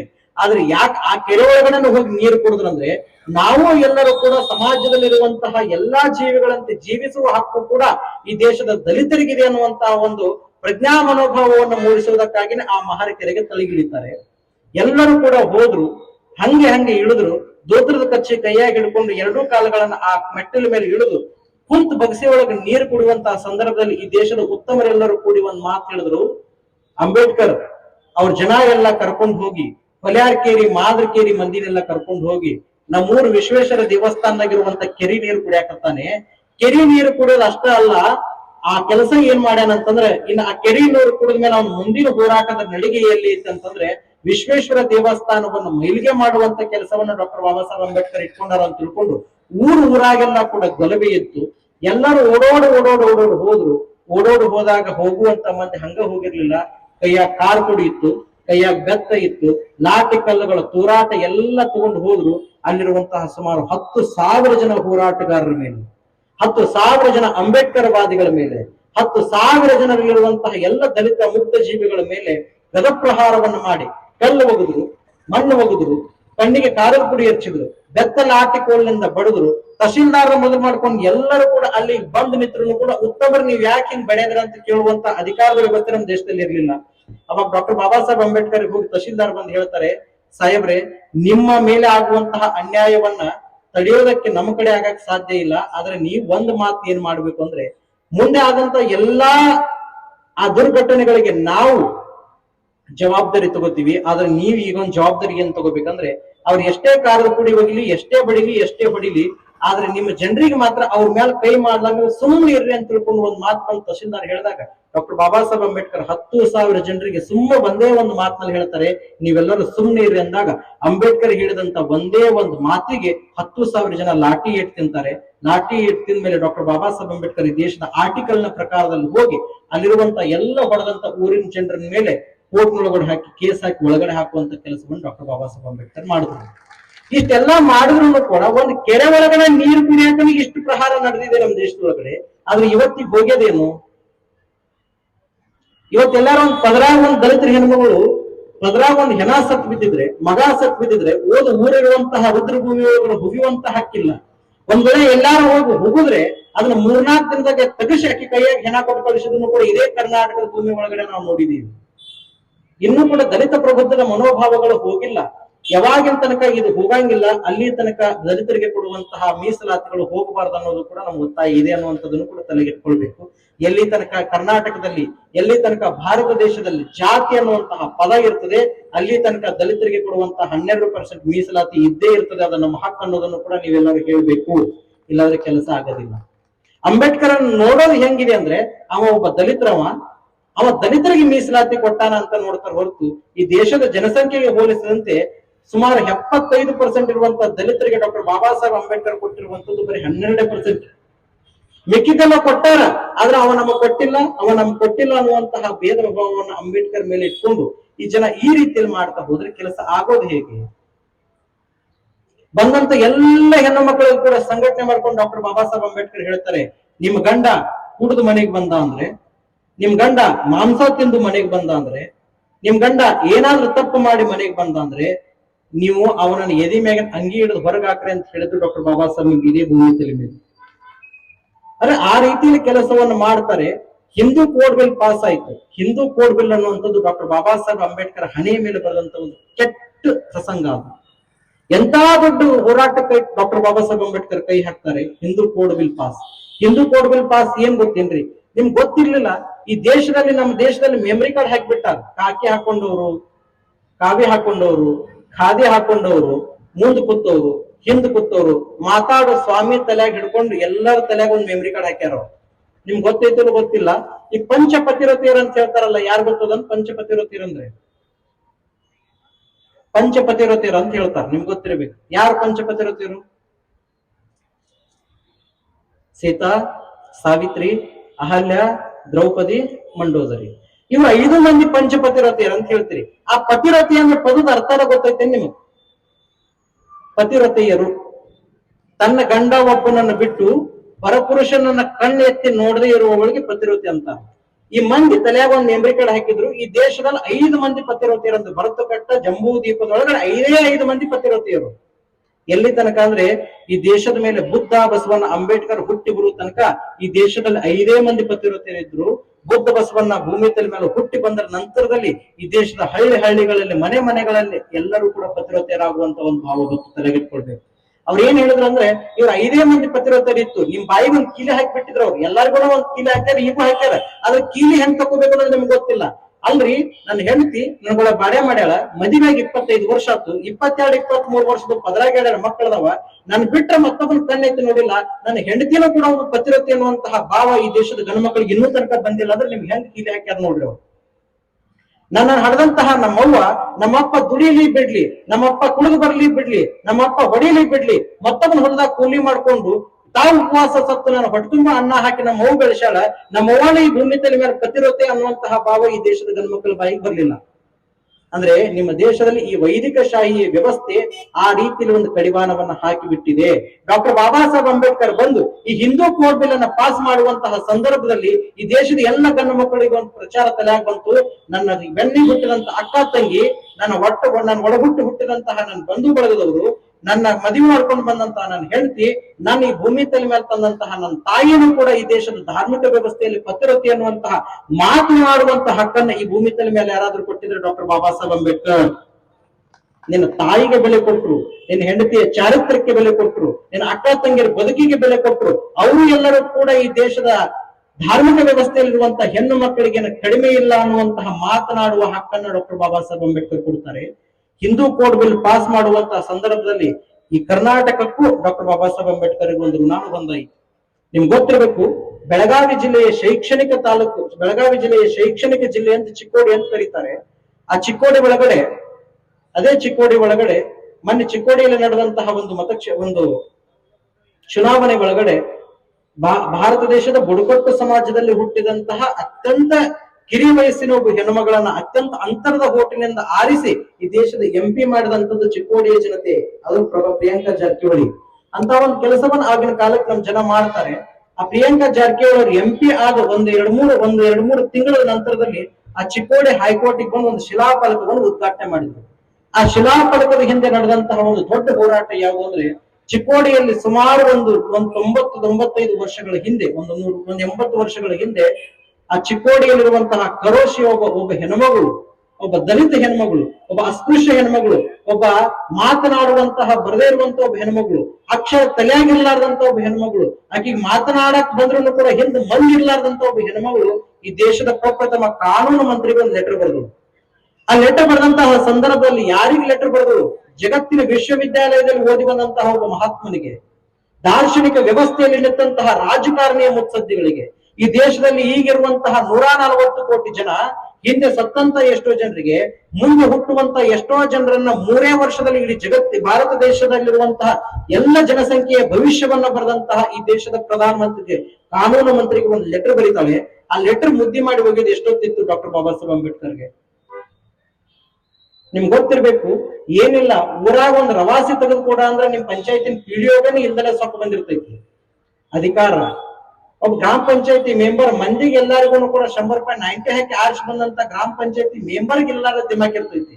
ಆದ್ರೆ ಡಾಕ್ಟರ್ ಬಾಬಾ ಸಾಹೇಬ್ ಅಂಬೇಡ್ಕರ್ಗೆ ಆ ಪತ್ರ ಓದ್ತಾರ. ಅವರು ಓದಿ ಡೆಲ್ಲಿ ಪಾರ್ಲಿಮೆಂಟ್ ನಲ್ಲಿ ಬಂದಂತಹ ಆ ಪತ್ರವನ್ನು ಓದಿದಂತಹ ಕಾನೂನು ಮಂತ್ರಿ ಅಂಬೇಡ್ಕರ್ ಆ ಪತ್ರ ಓದಿ ನೇರವಾಗಿ ಕೊಲ್ಲಾಪುರಕ್ಕೆ ಬರ್ತಾರೆ. ಕೊಲ್ಲಾಪುರದಿಂದ ದಾರಿ ತಪ್ಪಿ ಮತ್ತೆ ಬೆಳಗಾವಿಗೆ ಹೋಗ್ತಾರೆ. ಬೆಳಗಾವಿಯಲ್ಲಿರುವಂತಹ ಆ ಸರ್ಕಿಟ್ ಹೌಸ್ ಒಳಗಡೆ ಹೋಗಿ ಒಂದಿನ ವಸ್ತಿ ನಿಂತು ನೇರವಾಗಿ ಮತ್ತೆ ಹುಕ್ಕೇರಿಗೆ ಬರ್ತಾರೆ. ಹುಕ್ಕೇರಿಯಲ್ಲಿರುವಂತಹ ತುಬಚಿ ಅನ್ನೋರ ಮನೆಯಲ್ಲಿ ಒಂದು ಅಂಬಾಸಿಡರ್ ಕಾರ್ ಬಾಡಿಗೆ ತಗೊಂಡು ಕರೋಶಿಗೆ ಹೋಗ್ತಾರೆ. ಒಂದ್ ಲೆಟರ್ಗಾಗಿ ದುಡ್ಡು ಅಪೇಕ್ಷೆ ಪಟ್ಟಂತ ಈ ದೇಶದ ಮೊಟ್ಟ ಮೊದಲ ಬ್ಯಾರಿಸ್ಟರ್, ಲಂಡನ್ ನಲ್ಲಿ ಓದಿ ಬಂದಂತಹ ಬ್ಯಾರಿಸ್ಟರ್ ಕರಿಕೋಟ್ ಹಾಕೊಂಡು ಡಾಕ್ಟರ್ ಬಾಬಾ ಸಾಹೇಬ್ ಅಂಬೇಡ್ಕರ್ ಅವ್ರ ಮನೆಗೆ ಹೋಗ್ತಾರೆ. ಸಣ್ಣ ಗುಡಿಸ್ಲ, ತಲೆಗೆ ಬೆಲೂರು ಬಡಿತಿತ್ತು, ಆಕೆಗೆ ಮಾತಾಡಕ್ ಗೊತ್ತಿರ್ಲಿಲ್ಲ, ಆಕೆ ಅಂಬೇಡ್ಕರ್ ಅನ್ನೋದು ಯಾರು ಮೋತಿ ನೋಡಿರ್ಲಿಲ್ಲ. ಆದ್ರೂ ಒಂದ್ ಪತ್ರ ಬರ್ಸಿ ಕಳ್ಸಿದ್ಲು. ಆಕೆ ಮನೆಗೆ ಹುಡುಕ್ಯಾಡ್ಕೋತ ಆಕೆ ಮನೆಗ್ ಬಂದ್ರು. ಮನೆಗ್ ಬಂದ್ ಕೂಡ್ಲ ಆಕೆನ್ ಕರ್ಕೊಂಡ್ ಹೋಗ್ತಾರೆ. ಕರ್ಕೊಂಡ್ ಹೋದಾಗ ಒಂದ್ ಮಾತಂತಾಳ, ಬರ್ರಿ ಸಾಹೇಬ್ರೆ ಸ್ವಲ್ಪ ಊಟ ಮಾಡ್ರಿ ಅಂದಾಗ, ಯವ್ವ ನೀ ನಿನ್ನ ಮನ್ಯಾಗ ಕೂತು ಊಟ ಮಾಡೋ ತನಕ ನಾ ಏನ್ ನಿನ್ ಮನ್ಯಾಗ ಒಂದ್ ಅನ್ನ ಕೈ ತೊಳ್ಕೊಂಗಿಲ್ಲ ಅಂತ ತಿಳ್ಕೊಂಡು ಆಕೆ ಮನೆಗ್ ಊಟ ಮಾಡ್ಲಾರ್ದಂಗೆ ಆಕೆ ಊಟ ಮಾಡೋ ತನಕ ನಿಂತು ಆಕೆನ ಅದೇ ಮತ್ತೆ ತಮ್ಮ ಕಾರವಾರಗಳು ಕರ್ಕೊಂಡು ಹೋಗಿ ಚಿಕ್ಕೋಡಿ ಕೋರ್ಟಿಗೆ ಹೋಗ್ತಾರೆ. ಚಿಕ್ಕೋಡಿ ಹೈಕೋರ್ಟ್ ನ ಆಗಿನ ಕಾಲಕ್ಕೆ ಬ್ರಿಟಿಷ್ ಚಿಕ್ಕೋಡಿ ಹೈಕೋರ್ಟ್ ನ 32ನೇ ಕೇಸನ್ನ ಆ ಹೆಣ್ಣು ಮಗಳ ಪ್ರತಿಪಾದನೆ ಮಾಡ್ತಾರೆ. ಪ್ರತಿಪಾದನೆ ಏನ್ ಮಾಡಿದ್ರು ಆ ಹೆಣ್ಮಗಳು ಏನ್ ಲೆಟ್ಲು ಬರ್ದಿದ್ರು ಅಂದ್ರೆ, ನನ್ನ ಗಂಡ ಸತ್ತನ್ರಿ, ಗಂಡಂದೊಂದು 20 ಎಕರೆ ಹೊಲ ಐತಿ, ನಮ್ಮ ಅವ್ವ ಅಪ್ಪ ಸತ್ತಾರ, ಮನ್ಯಾಗೇನ ಆಸ್ತಿ ಇಲ್ಲ, ನನ್ನ ಅಣ್ಣ ತಮ್ಮನ ನಾನು ನೋಡ್ಕೊಳಂಗಿಲ್ಲ, ಗಂಡನ ಮನೆಗೆ ಹೋದ್ರೆ ಗಂಡ ಸತ್ತಾನ, ಪದ್ರಾಗ ಮಕ್ಕಳೆಲ್ಲ ಮದುವೆಯಾಗಿ 3 ತಿಂಗಳಿಗಂದ್ರೆ ನನ್ನ ಗಂಡ ಸತ್ತಾನೆ, ನನಗ್ ಬದುಕಿಲ್ರಿ, ನನ್ನ ಗಂಡನ ಆಸ್ತಿ ಒಳಗಡೆ ನನಗೆ ಒಂದಿಷ್ಟು ಪಾಲ್ ಕೊಡ್ರಿ ಅಂತ ತಿಳ್ಕೊಂಡು ಬರ್ದ್ರೆ ಈ ದೇಶದ ಪ್ರಧಾನ ಕಾನೂನು ಮಂತ್ರಿ ಬಂದು ಆ ಹೆಣ್ಣುಮಗಳನ್ನ ಕರ್ಕೊಂಡು ಹೋಗಿ ಚಿಕ್ಕೋಡಿಯ ಬ್ರಿಟಿಷ್ ಹೈಕೋರ್ಟ್ ಒಳಗಡೆ ವಾದ ಮಾಡಿ ಆ ಹೆಣ್ಣು ಮಗಳಿಗೆ ಗಂಡನ ಆಸ್ತಿಯಲ್ಲಿ ಅರ್ಧ ಪ್ರಮಾಣದ ಆಸ್ತಿಯನ್ನ ಆಕೆ ಕೊಡಿಸಿ ಆಕೆನ ಮನೆಗೆ ತಂದು ಬಿಟ್ಟು ತಮ್ಮ ಕೈಯಲ್ಲಿರುವಂತಹ ಜೇಬಿನೊಳಗಿನ ಆಗಿನ ಕಾಲಕ್ಕೆ 50 ರೂಪಾಯಿ ಆಕೆ ಕೈಯಾಗ ರೊಕ್ಕ ಕೊಟ್ಟು ಡೆಲ್ಲಿ ಪಾರ್ಲಿಮೆಂಟ್ಗೆ ಹೋಗ್ತಾರೆ. ಹೋಗಿ ನಮ್ಮ ದೇಶದ ಆ ವ್ಯವಸ್ಥೆಯಲ್ಲಿರುವಂತಹ ರಾಜಕಾರಣಿಗಳ ಮುಂದೆ ಒಂದು ಮಸೂದೆ ಪಾಸ್ ಮಾಡ್ತಾರೆ. ನಾನು ಹಿಂದೂ ಕೋಡ್ ಬಿಲ್ ಪಾಸ್ ಮಾಡ್ಬೇಕಂತ ಮಾಡೀನಿ, ನೀವೆಲ್ಲರೂ ಕೂಡ ಅವಿರೋಧವಾಗಿ ಟೋಟಲ್ ಮೆಜಾರಿಟಿ ಒಳಗಡೆ ಅದನ್ನ ಪಾಸ್ ಮಾಡಿಕೊಡ್ರಿ. ಏನಿತ್ತು ಆ ಹಿಂದೂ ಕೋಡ್ ಬಿಲ್ ಒಳಗಡೆ ಅಂದ್ರೆ, ಯಾವ ಹೆಣ್ಮಗಳು ತನ್ನ ಗಂಡ ಬಹಳ ಕಿರುಕುಳ ಕೊಡಕತ್ತಾನಂದ್ರೆ ಅವನಿಗೆ ಡೈವರ್ಸ್ ಕೊಡ್ಬೋದು. ಆ ಹೆಣ್ಮಗಳು ಏನಾದ್ರೂ ಬಹಳ ಆಕೆಗೆ ವರದಕ್ಷಿಣೆ ಕಿರುಕುಳ ನಡೀತಿತ್ತು ಅಂತಂದ್ರೆ ಆಕೆ ಹೋಗಿ ಕಾನೂನಿನ ಮುಖಾಂತರದಲ್ಲಿ ಕೋರ್ಟ್ ನಲ್ಲಿ ಕೇಸ್ ಆಳ್ಬಹುದು.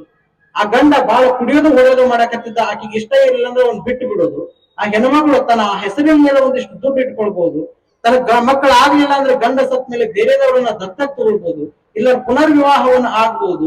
ಈ ರೀತಿಯಲ್ಲಿ ಮಹಿಳಾ ಪ್ರಧಾನವಾದಂತಹ ಸುಮಾರು ಒಂದಿಷ್ಟು ಆ ಆರ್ಟಿಕಲ್ಗಳನ್ನ, ಒಂದಿಷ್ಟು ವ್ಯವಸ್ಥೆಗಳನ್ನ ಇಟ್ಕೊಂಡು ನಮ್ಮ ದೇಶದ ಪ್ರಧಾನಮಂತ್ರಿ, ನಮ್ಮ ದೇಶದ ಕಾನೂನು ಮಂತ್ರಿ ಡಾಕ್ಟರ್ ಬಾಬಾ ಸಾಹೇಬ್ ಅಂಬೇಡ್ಕರ್ ಅಲ್ಲಿ ಹೋಗಿ ಪಾರ್ಲಿಮೆಂಟ್ ಒಳಗಡೆ ಹಿಂದೂ ಕೋಡ್ ಬಿಲ್ ಪಾಸ್ ಮಸೂದೆಯನ್ನು ಇಟ್ರೆ, ನಮ್ಮ ದೇಶದಲ್ಲಿ ಇರುವಂತಹ ಘಾನ ಕೋಗಿಲೆ ಅಂತ ಯಾರನ್ನ ಕರಿತಿರಲ್ಲ, ಈ ಮಹಿಳಾ ಆಂದೋಲನದ ದುರ್ಗಂಧದ ಕೋಗಿಲೆ ಸರೋಜಿನಿ ನಾಯ್ಡು ಒಂದು ಮಾತು ಹೇಳ್ತಾರೆ, ನೀವೆಲ್ಲಾರ ಹಿಂದೂ ಕೋಡ್ ಬಿಲ್ ಪಾಸ್ ಮಾಡಿದ್ರಿ ಅಂದ್ರೆ ನಮ್ಮ ದೇಶದ ಸನಾತನ ವ್ಯವಸ್ಥೆಯಲ್ಲಿರುವಂತಹ ಮನುಸ್ಮೃತಿಯನ್ನ ತೆಗೆದು ಹಾಕುವಂತ ಕೆಲಸ ನೀವೆಲ್ಲರೂ ಮಾಡಾಕತ್ರಿ ಅಂದ್ರೆ, ನಾನು ಒಂದು ಹೆಣ್ಣು ಅನ್ನೋದನ್ನ ಮರೆತು ನನ್ನ ಜೀವಮಾನದ ಮರಣ ಪತ್ರವನ್ನ ಡಾಕ್ಟರ್ ಬಾಬಾ ಸಾಹೇಬ್ ಅಂಬೇಡ್ಕರ್ ಹೆಸರ ಮೇಲೆ ಬರೆದಿಟ್ಟು ನಾನು ಸಾಯ್ತೀನಿ ಅಂತ ತಿಳ್ಕೊಂಡು ಬೆದರಿಕೆ ಹಾಕ್ತಾಳೆ.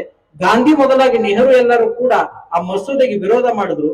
ವಿರೋಧ ಮಾಡಿದಾಗ ಪೆನ್ನನ್ನ ಕಿಶೆ ಒಳಗೆ ಇಟ್ಕೊಂಡು ರಾಜೀನಾಮೆ ಪತ್ರಕ್ಕೆ ಲೆಟರ್ಗೆ ಸಹಿ ಮಾಡಿ ಡಾಕ್ಟರ್ ಬಾಬಾ ಸಾಹೇಬ್ ಅಂಬೇಡ್ಕರ್ ಒಂದು ಮಾತು ಹೇಳ್ತಾರೆ, ನನ್ನ ದೇಶದ ಹೆಣ್ಣು ಮಕ್ಕಳಿಗೆ ಗೌರವ ಕೊಡಕ್ ಆಗ್ಲಿಲ್ಲ ಅಂತಂದ್ರೆ, ನನ್ನ ದೇಶದ ಹೆಣ್ಣು ಮಕ್ಕಳಿಗೆ ಸಂವಿಧಾನದಲ್ಲಿ ಒಂದು ವ್ಯವಸ್ಥೆಯನ್ನು ನನಗೆ ಮಾಡಕ್ ಆಗ್ಲಿಲ್ಲ ಅಂದ್ರೆ ಈ ರಾಜಕಾರಣದೊಳಗೆ ಇದ್ದು ನನ್ನ ತಪ್ಪಾಗ್ತದೆ ಅಂತ ತಿಳ್ಕೊಂಡು ಹೆಣ್ಣು ಮಕ್ಕಳಿಗಾಗಿ ತನ್ನ ಅಧಿಕಾರಾವಧಿಯಲ್ಲಿ ರಾಜೀನಾಮೆಯನ್ನು ಕೊಟ್ಟಂತಹ ಜಗತ್ತಿನ ಏಕೈಕ ಪ್ರಧಾನಮಂತ್ರಿ ಡಾಕ್ಟರ್ ಬಾಬಾ ಸಾಹೇಬ್ ಅಂಬೇಡ್ಕರ್.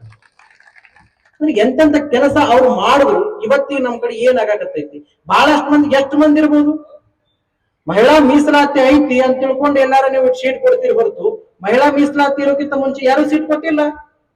ಇವತ್ತಿಗೂ ಕೂಡ ಹೆಣ್ಮಗಳು ಎಲ್ಲಾರು ಬಂದ್ರೆ ಆಕಿನ, ಈಗ ಹೆಣ್ಮಗಳು ಹೋಗಿ MP ಎಲೆಕ್ಷನ್ MLA ಎಲೆಕ್ಷನ್ ಆರ್ಸ್ ಬಂದ್ರೆ ಆಕಿನ ಏನು ಕುಣಿಸಿರ್ತಾರಲ್ರಿ, ಕಸರು ತೆಗೆದು ಬಿಟ್ಟಿರ್ತಾರಲ್ಲ ಪಾರ್ಲಿಮೆಂಟ್ ನಾಗ ಪೂರಾ ದಂಡೆ ಕುಣಿಸಿರ್ತಾರ. ಆಕಿ AC ಗಾಳಿ ಅಟ್ಟಾಕಿ ಹತ್ರಕ್ಕೆ ಬರ್ತೈತೆ ಹೊರತು ಸಭಾಪತಿ ಮಾಡಿದ ಮಾತಾಡಿದ ಆಕಿ ಕಿವಿ ತನಕ ಬರಂಗಿಲ್ಲ, ಆ ದಂಡೆ ಕುಣಿಸಿರ್ತಾರ. ಎಲ್ಲೋ ಒಂದಿಷ್ಟು ಬೆರಳಿಕೆ ಅಷ್ಟು ಮಟ್ಟಿಗೆ ಬಂದಿರಬಹುದು, ಬೆರಳಿಕೆ ಅಷ್ಟು ಮಟ್ಟಿಗೆ ಒಂದಿಷ್ಟು ಹೆಣ್ಮಕ್ಳು ಬಂದು ಮಾತಾಡಿರ್ಬೋದು. ಆದ್ರೆ ಆ ಯಾವ ಹೆಣ್ಣು ಮಕ್ಕಳನ್ನು ಕೂಡ ಸಂವಿಧಾನದ ಓಟನ್ನ ಪಡ್ಕೊಂಡು ಸಂವಿಧಾನದ ರೀತಿಯಲ್ಲಿ ನಡ್ಕೊಂಡು ಅಧಿಕಾರ ಅವಧಿಯಲ್ಲಿರುವಂತಹ ಈ ದೇಶದಲ್ಲಿರುವಂತಹ ಯಾವ ಹೆಣ್ಮಕ್ಳನ್ನು ಕೂಡ, ಮಂತ್ರಿಗಿರಿಯಲ್ಲಿರುವಂತಹ ಯಾವ ಹೆಣ್ಮಕ್ಳು ಕೂಡ ಮಹಿಳಾ ಪರವಾಗಿ ಕೂಡ ಇವತ್ತಿನ ತನಕ ಯಾರು ಮಾತಾಡುವಂತ ಮಾತುಗಳಿಗೆ ಹೋಗ್ತಾ ಇಲ್ಲ. ಅಂದ್ರೆ ನಮ್ಮ ದೇಶದ ಸಂವಿಧಾನವನ್ನು ಹೆಂಗ್ ದುರುಪಯೋಗ ಪಡ್ಕೊಳ್ತಾ ಇದ್ದಾರೆ. ಈ ರೀತಿ ದುರುಪಯೋಗಗಳು ಆಗುವ ಅಂತಂದ್ರೆ ಕೆಲಸ ಆಗೋದಿಲ್ಲ. ಕಾರ್ಮಿಕ ಸಚಿವರಾದಂತಹ ಸಂದರ್ಭದಲ್ಲಿ ಡಾಕ್ಟರ್ ಬಾಬಾ ಸಾಹೇಬ್ ಅಂಬೇಡ್ಕರ್ ಬಿಹಾರದಲ್ಲಿ ಇದ್ದಾಗ, ಬಿಹಾರದಲ್ಲಿ ಕ್ಯಾವಂತ ಬರಗಾಲ ಬಂತು. ಆ ಬರಗಾಲ ಬಂದಂತಹ ಸಂದರ್ಭದಲ್ಲಿ ಡಾಕ್ಟರ್ ಬಾಬಾ ಸಾಹೇಬ್ ಅಂಬೇಡ್ಕರ್ಗೆ ಆಗಿನ ಕಾಲಕ್ಕೆ ಬ್ರಿಟಿಷ್ ಅಧಿಕಾರಿಗಳು ಹೇಳ್ತಾರೆ, ಹೇಗಾದ್ರೂ ಮಾಡಿ ಬರಗಾಲ ನಿವಾರಣೆಗಾಗಿ ನೀವೇನಾರ ಒಂದಿಷ್ಟು ಔಷಧಗಳನ್ನು ತಗೋತೀರಿ ಅಂದಾಗ, ಅವಾಗ ಡಾಕ್ಟರ್ ಬಾಬಾ ಸಾಹೇಬ್ ಅಂಬೇಡ್ಕರ್ ಮೊಟ್ಟ ಮೊದಲು ಈ ಭಾರತ ದೇಶಕ್ಕೆ ತಗೊಂಡು ಬಂದಿದ್ದೆ ಆಣೆಕಟ್ಟುಗಳ ನಿರ್ಮಾಣ. ಇವತ್ತಿಗೆಲ್ಲಾದ್ರೆ ಕಾವೇರಿ RSS KRS ಆಣೆಕಟ್ಟನ್ನು ಮೊದಲು ಮಾಡಿಕೊಂಡು ಎಲ್ಲ ಈ ಭಾರತ ದೇಶದಲ್ಲಿ ಬೇಸಿಗೆಯಲ್ಲೂ ಕೂಡ 3-4 ಬೆಳೆಗಳನ್ನ ಈ ದೇಶದ ರೈತರು ತೆಗೆಯಕತ್ತಾರೆ. ಅದಕ್ಕೆ ನೀರನ್ನ ಪೂರೈಕೆ ಮಾಡುವಂತಹ ಆಣೆಕಟ್ಟುಗಳು ಬಂದಾವೆ. ಆ ಆಣೆಕಟ್ಟುಗಳಿಂದ ಹಿಂದಿನ ಮಾರ್ಗವಾಗಿ ಹೋಗಿ ಕಾಲುವೆ ನೀರುಗಳ ಮುಖಾಂತರದಲ್ಲಿ ನಿಮ್ಮೆಲ್ಲರ ಹೊಲದ ಬಾಂಧ ತನಕ ನೀರು ಬಂದದಂದ್ರೆ ಅದ್ರ ಹಿಂದಿನ ಕೆಲಸ ಡಾಕ್ಟರ್ ಬಾಬಾ ಸಾಹೇಬ್ ಅಂಬೇಡ್ಕರ್. ಅವಾಗ ಆಣೆಕಟ್ಟಿನ ನಿರ್ಮಾಣದ ಒಂದು ಹೋರಾಟವನ್ನು ತಗೊಳ್ತಾರೆ. ಈ ದೇಶದಲ್ಲಿ ಈಗೇನ್ ನೀವು ಹಸಿರು ಕ್ರಾಂತಿಗೆ ಮುಂದಿಟ್ಟು ಹನಿ ನೀರಾವರಿ, ತುಂತುರು ನೀರಾವರಿ ಅಂತ ಬಂದೈತಲ್ಲ, ಆ ಹನಿ ನೀರಾವರಿ, ತುಂತುರು ನೀರಾವರಿಯ ಸಬ್ಸಿಡಿ ಹಣದ ಮೇಲೆ ಬರುವಂತಹ ಎಲ್ಲಾ ಕೂಡ ಆ ಪೈಪ್ಗಳು, ಆ ಸಲಕರಣೆಗಳು, ಕೃಷಿ ಉಪಕರಣಗಳನ್ನು ಕೂಡ ರೈತರಿಗೆ ಕಡಿಮೆ ದುಡ್ಡಿನಲ್ಲಿ ಒದಗಿಸಬೇಕು ಅನ್ನುವಂತಹ ಠರಾವನ್ನ ಈ ದೇಶದ 75 ವರ್ಷಗಳಲ್ಲಿ ಮೊಟ್ಟ ಮೊದಲು ಪ್ರತಿಪಾದನೆ ಮಾಡಿದವರು ಡಾಕ್ಟರ್ ಬಾಬಾ ಸಾಹೇಬ್ ಅಂಬೇಡ್ಕರ್. ಈ ದೇಶದ ಜನ ಬೇಸಿಗೆ ಒಳಗೂ ಕೂಡ ಸಿಹಿ ನೀರನ್ನ ಕುಡಿಬೇಕು, ಕಲುಷಿತವಾದ ನೀರನ್ನ ತಡೆಗಟ್ಟಿ ಆ ಕಲುಷಿತ ನೀರವನ್ನ ತಿಳಿ ನೀರು ಮಾಡಿಕೊಂಡು ಎಲ್ಲರ ಮನೆಗೆ ಸಿಂಕ್ನೊಳಗಡೆ ಬಾಂಡಿ ತೊಳೆಯಕ್ ನೀರ್ ಬರಕತ್ತಾವಂದ್ರೆ ಅದ್ರ ಹಿಂದೆ ಡಾಕ್ಟರ್ ಬಾಬಾ ಸಾಹೇಬ್ ಅಂಬೇಡ್ಕರ್ ಬೆವರು ಇದೆ ಅನ್ನೋದನ್ನು ಕೂಡ ಈ ದೇಶದ ಹೆಣ್ಮಕ್ಳು, ಈ ದೇಶದ ರಾಜಕಾರಣಿಗಳು ಕೂಡ ಮರಿಬಾರದು. ಇಂಥ ಎಲ್ಲ ಕೆಲಸಗಳನ್ನ ಆಗಿನ ಕಾಲಕ್ಕೆ ಅಂಬೇಡ್ಕರ್ ಮಾಡ್ತಾ ಹೋಗ್ತಾರೆ. ನಿಮ್ಗೆ ಗೊತ್ತಿರಬಹುದು, ವಿಶ್ವದಲ್ಲೇ ಪ್ರಪ್ರಥಮ ಬಾರಿಗೆ ಅರ್ಥಶಾಸ್ತ್ರದಲ್ಲಿ PhD ಮಾಡಿದಂತ ಏಕೈಕ ವ್ಯಕ್ತಿ. ಆದ್ರೆ KRS ಕಟ್ಟದವ್ರು ಯಾರು ಅಂತ ಹೇಳಿದ್ರೆ ಒಬ್ಬ ಇಂಜಿನಿಯರ್ ಹೆಸರು ಹೇಳ್ತೀವಿ, ವಿಧಾನಸೌಧ ಕಟ್ಟದವ್ರು ಯಾರು ಅಂತ ಕೇಳಿದ್ರೆ ಒಬ್ಬರ ಹೆಸರು ಹೇಳ್ತೀವಿ. ಆದ್ರೆ ಈ ದೇಶದಲ್ಲಿ ಇಷ್ಟೆಲ್ಲಾ ಮಾಡಿ ಸಂವಿಧಾನವನ್ನ ಬರೆದವರು ಯಾರು ಅಂತ ಕೇಳಿದ್ರೆ ಇಲ್ರಿ ಅದಕ್ಕೆ ಕರಡು ಸಮಿತಿ ಇತ್ರಿ, 250ಕ್ಕೂ ಹೆಚ್ಚು ಜನ ಅದಕ್ಕೆ ಮೆಂಬರ್ಸ್ ಇದ್ರಿ, ಅವ್ರೆಲ್ಲರೂ ಕೂಡ ತಗೊಂಡು ಬರ್ತಿದ್ರಿ. ಅದನ್ನ ತಗೊಂಡು ಬಂದದನ್ನ ಪಂಚ್ ಮಾಡಿ ಟ್ಯಾಗ್ ಮಾಡಿ ಅದಕ್ಕೊಂದು ಬ್ಲೂ ಪ್ರಿಂಟ್ ಮಾಡಿ ಕೊಟ್ಟಾರ್ರಿ ಅಂಬೇಡ್ಕರ್. ಅವ್ರು ಒಬ್ಬರೇ ಬರ್ದಿಲ್ರಿ ಅಂತ ಹೇಳ್ತಾವ್ ನಮ್ಮ ಮಂದಿ. ಎಷ್ಟು ಇವ್ರ ಬಾಯಿ ಹುಳ ಹತ್ತಿರಬೇಕು, ಮಾತಾಡಕ್ಕಾಗನಿಲ್ಲ. ಡಾಕ್ಟರ್ ಬಾಬಾ ಸಾಹೇಬ್ ಅಂಬೇಡ್ಕರ್ ಗೊತ್ತಿರ್ಬೇಕು ನಿಮಗೆ. ಯಾರ್ಯಾರು ಆ ಸಂವಿಧಾನದ ಕರಡು ಸಮಿತಿ ಒಳಗಡೆ ಇದ್ರಲ್ಲ, ಒಬ್ಬ ತಮಿಳುನಾಡು ಎಲೆಕ್ಷನ್ ಒಳಗೆ ಬಿಜಿ ಆಗಿದ್ದ, ಇನ್ನೊಬ್ಬ ಡೆಲ್ಲಿ ಎಲೆಕ್ಷನ್ ಒಳಗಡೆ ಬಿಜಿ ಆಗಿದ್ದ, CNR ರಾವ್ ವಿದೇಶ ಪ್ರವಾಸದೊಳಗಡೆ ಬಿಜಿ ಆಗಿದ್ದ. ಬ್ರಿಟಿಷರು ಕೊಟ್ಟಂತಹ ಸಮಯ ಎಷ್ಟು ಅಂತಂದ್ರೆ 3 ವರ್ಷ.